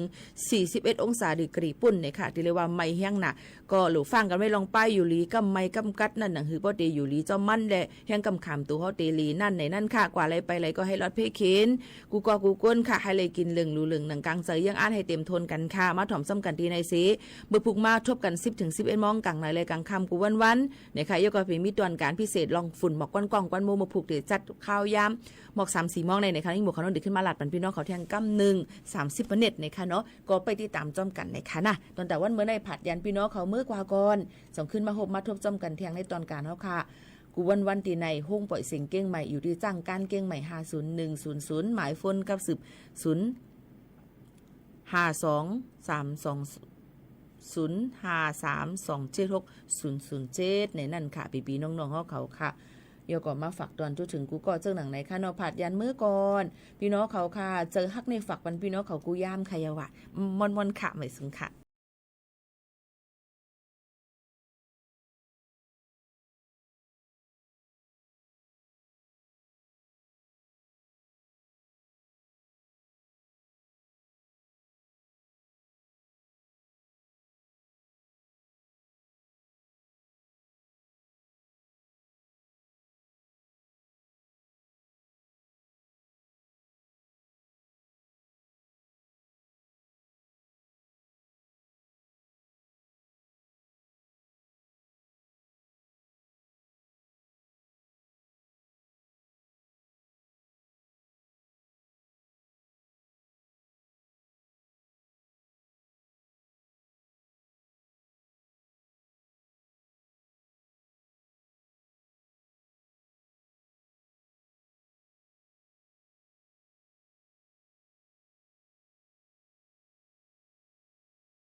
สถานีวิทยุกระจายเสียงแห่งประเทศไทยและเครือข่ายทั่วประเทศเสนอข่าวต้นชั่วโมง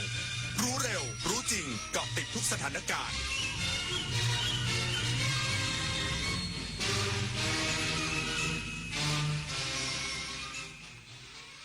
รับฟังข่าวต้นชั่วโมง 23 นาฬิกากับอานนท์ นันตาสุคนครับกองกำลังนเรศวรตรึงกำลังชายแดนแม่สอดจังหวัดตากหลังสถานการณ์การสู้รบในเมียนมายังดำเนินต่อเนื่องอีกสักครู่ก็มาติดตามรายละเอียดครับ โอกาสสำคัญระดับโลกของไทยกับการเปิดบ้านต้อนรับผู้นำ7ประเทศสมาชิกในภูมิภาคอ่าวเบงกอลโดยการเป็นเจ้าภาพและเป็นประธานการประชุมสุดยอดผู้นำ BIMSTEC 2025 ระหว่างวันที่ 2-4 เมษายนนี้ร่วมกันจับตา Bangkok Vision 2030 วิสัยทัศน์แห่งอนาคตพลิกโฉม BIMSTEC สู่เศรษฐกิจสีเขียวยกระดับการท่องเที่ยวและสนับสนุนนักธุรกิจรุ่นใหม่สู่เวทีระดับโลกมาร่วมกันเป็นเจ้าภาพสร้างอนาคตใหม่ที่สดใสไปด้วยกันป่ารักน้ำหนึ่งในโครงการอันเนื่องมาจากพระราชดำริของสมเด็จพระนางเจ้าสิริกิติ์พระบรมราชินีนาถพระบรมราชชนนีพันปีหลวงที่ก่อให้เกิดประโยชน์สุขแก่ราษฎรในการฟื้นฟูป่าที่เสื่อมโทรมให้เป็นบริเวณต้นน้ำลำธารอนุรักษ์ปลูกฝังให้คนรักและหวงแหนป่าไม้ช่วยให้ราษฎรที่ขาดแคลนที่ดินทำกินได้มีที่อยู่เป็นหลักแหล่งมีอาชีพและยับยั้งการตัดไม้ทำลายป่าทำได้แค่นี้เองเหรออ้าวนึกว่าคนท้องใช้ของถูกหยุดจนน่ะสมควรโดนแล้วหยุดไซเบอร์บูลลี่หยุดความคิดที่จะประจานบุคคลอื่นทางออนไลน์อย่าคิดที่จะสร้างกลุ่มโจมตีข้อความไม่สร้างสรรค์เหล่านี้เพราะความคึกขนองเพราะมันไม่ตลกและนำไปสู่จุดจบที่ไม่เคยเป็นผลดีต่อใครร่วมสร้างสังคมออนไลน์ให้ปลอดภัยไม่กดถูกใจไม่แชร์เนื้อหาความรุนแรงรู้มารยาทการสื่อสารคิดทบทวนก่อนพิมพ์ใจเขาใจเราจิ้มจอแต่ละทีอย่าให้มีใครต้องเจ็บคนชอบตื่นเช้าฟังข่าวตอนเช้าให้ทุกเช้ามีสาระตีของร้องข่าวสื่อสารตรงถึงชาวบ้านในทุกพื้นที่ผ่านหอกระจายข่าวทั่วไทยจากการจับมือกันแน่นของกรมประชาสัมพันธ์และกระทรวงมหาดไทยออกอากาศทุกวันเวลา 6:30 น.ถึง 6:45 น.ในรายการข่าวยามเช้า FM 92.5 เมกะเฮิรตซ์ทางสถานีวิทยุกระจายเสียงแห่งประเทศไทยและเครือข่ายทั่วประเทศกองกำลังนเรศวรตรึงกำลังชายแดนแม่สอดจังหวัดตากอย่างเข้มงวดหลังทหารเมียนมาใช้เครื่องบินรบทิ้งระเบิดโจมตีกองกำลังกลุ่มต่อต้านรัฐบาลทหารเมียนมา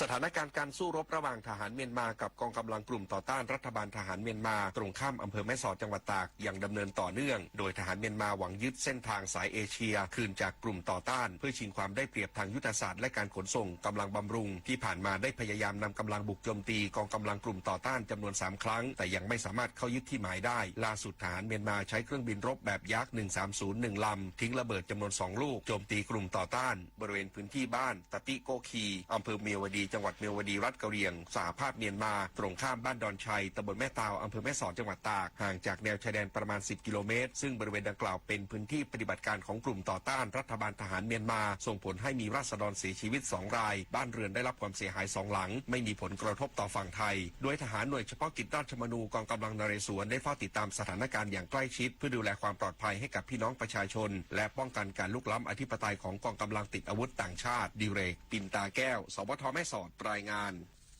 สภาทนายความหารือกับสภาองค์กรผู้บริโภคหาทางเยียวยาผู้เสียหายจากเหตุการณ์สะพานถล่มบนถนนพระราม2พร้อมดำเนินคดีกับผู้ที่มีหน้าที่รับผิดชอบนายวิเชียรพุทธไทยสงฆ์นายกสภาทนายความพร้อมคณะกรรมการบริหารสภาทนายความและตัวแทนจากสภาองค์กรของผู้บริโภคร่วมแถลงการให้ความช่วยเหลือทางกฎหมายแก่ผู้เสียชีวิตและบาดเจ็บจากเหตุการณ์สะพานถล่มบนถนนพระราม2ซึ่งเป็นเหตุการณ์ที่เกิดซ้ำซากรวมกว่า 2,500 ครั้งมีผู้เสียชีวิต144รายบาดเจ็บมากกว่า 1,400 คนทั้งนี้สภาทนายความได้ข้อสรุปร่วมกับสภาองค์กรของผู้บริโภคว่าจะต้องดำเนินการในทุกมิติที่เกี่ยวข้องเริ่มต้นมุ่งเน้นไปที่การดำเนินคดีแพ่งและทางปกครองส่วนคดีอาญาจะมีการติดตามผลอย่างใกล้ชิดซึ่งสภาทนายความจะเป็นตัวแทนฝ่ายกฎหมายให้กับสภาองค์กรของผู้บริโภคเพื่อดำเนินการฟ้องร้องคาดว่าจะยื่นฟ้องได้ภายในไม่เกิน1เดือนหลังจากนั้นจะดำเนินการออกหมายเรียกพยานเอกสารต่างๆซึ่งอยู่ในความครอบครองของทั้งหน่วยงานราชการและบุคคลภายนอกต่อไปธนพร สรุณฤทธิ์ รายงาน สำนักงานสาขาช่างตวงวัดจังหวัดพิษณุโลกปูพรมตรวจสอบเครื่องช่างและเครื่องวัดความชื้นข้าวเพื่อสร้างความมั่นใจต่อเกษตรกร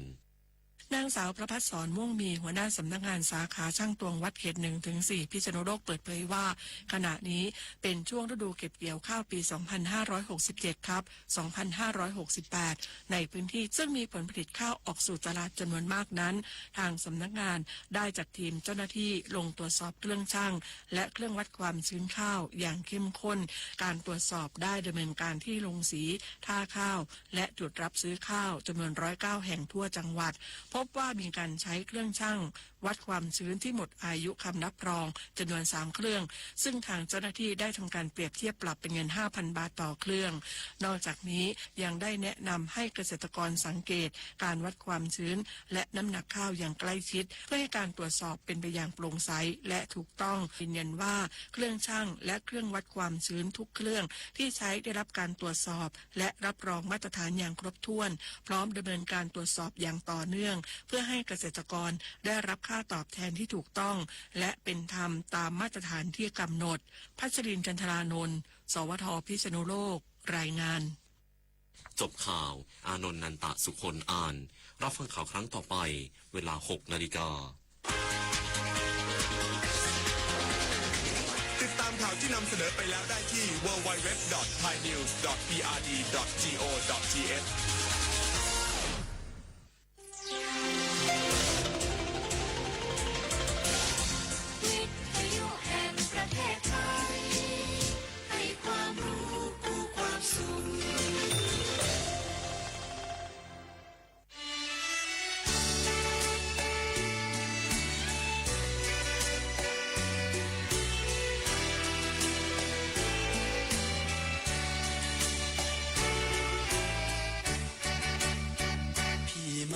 ทีหลังความหวังจึงลอยล่องเลี้ยวมองใจปองต้องอับเฉาเจ้าถูกจองไม้ปองไว้ก่อนจะเราโอ้อาภัพอับเฉาเฝ้าแต่ครวญทุกวันพี่มัวแต่ช้าจึงโศกาแพ้พ่ายเสียดายมิวายไฟใจฝันเจ้าหลุดลอยเหมือนเดือนคล้อยสู่สวรรค์อยากเลื่อมคว้าฟ้าฝัน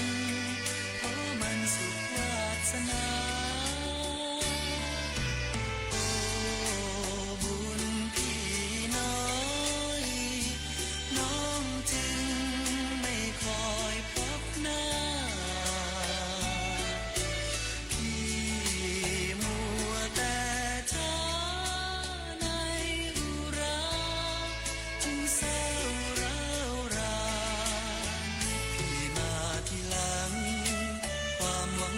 สูญสิ้นฟ้าดินดูราวสิ้นสงสารที่บาปใด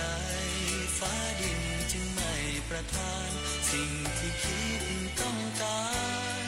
พบผ่านแต่ไม่ได้สอง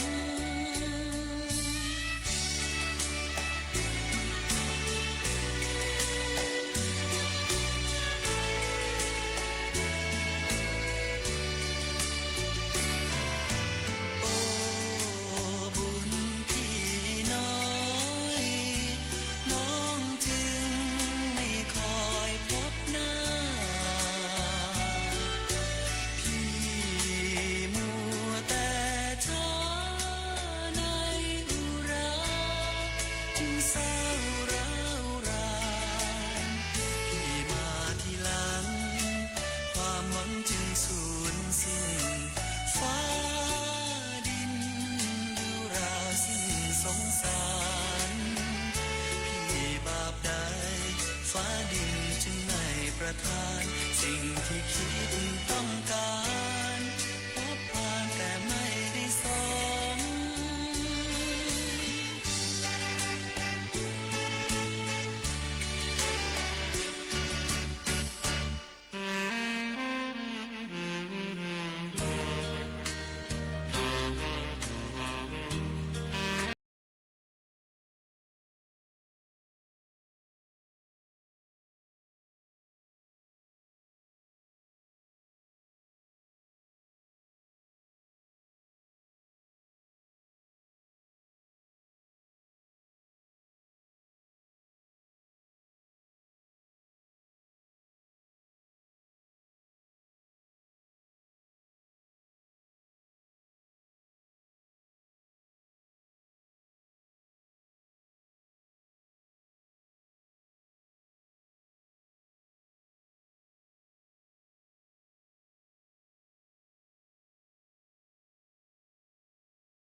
สวัสดีครับคุณผู้ฟังครับต้อนรับเข้าสู่รายการเพลงประทับใจครับเอกพงษ์นพสกุลวันนี้มานั่งทำหน้าที่ดำเนินรายการครับขอบคุณครับสำหรับการติดตามรับฟังแล้วก็เพลงที่ขอมาก็จะทยอยเปิดให้นะครับวันนี้พบกันวันพฤหัสบดีที่20เดือนมีนาคมพุทธศักราช2568นะครับคุณผู้ฟังก็พบกันทางสถานีวิทยุกระจายเสียงแห่งประเทศไทย FM 92.5 MHz AM 891 และ 819 กิโลเฮิรตซ์หลังข่าว 5 ทุ่มนะครับเราก็เจอกันเหมือนเช่นเคยครับวันนี้ก็เริ่มต้นนะครับด้วยเพลงที่นำมาร้องใหม่นะครับวันนี้ผมจะพยายามเลือกเพลงที่นำมาทำดนตรีหรือขับร้องใหม่ในสไตล์ลูกกรุงบ้างก็แล้วกันนะครับปกติแล้วเราฟังเพลงต้นฉบับจริงๆถ้าเป็นเพลงลูกกรุงหรือว่าเพลงเก่าๆที่นำมาร้องใหม่ผมจะไม่ค่อยมีมากนะครับแต่ก็พอที่จะมีก็เลยหยิบมาฝากกันเมื่อสักครู่นี้นะฮะเตรียมการรักแล้วก็ฝากเพลงถึงเธอของเท่อุเทนพรหมมินทร์ที่นำมาขับร้องใหม่นะครับซึ่งก็คุ้นเคยกันเป็นอย่างดีคือเพลงที่จะเอามาให้ฟังเนี่ยก็เป็นเพลงที่คุ้นเคยแหละนะครับแต่ว่าเป็นการนำมาทำดนตรีและขับร้องใหม่นะครับดนตรีก็อาจจะทันสมัยขึ้นนิดนึงนะครับแต่ก็ความเป็นเพลงต้นฉบับหรือเพลงทำนองเก่าๆก็จะไม่ได้เสียหายอะไรนะครับเพราะว่าคนที่นำเพลงเหล่านี้มาร้องหรือเพลงที่ผมเลือกมาฝากเนี่ยก็มักจะเป็นเพลงที่คุ้นหูไพเราะอยู่แล้วนะครับนั่นเองกับช่วงเวลาของรายการเพลงประทับใจที่คุณจะได้ฟังเพลงเพราะๆจากนี้เป็นต้นไปจนถึงเที่ยงคืนครับ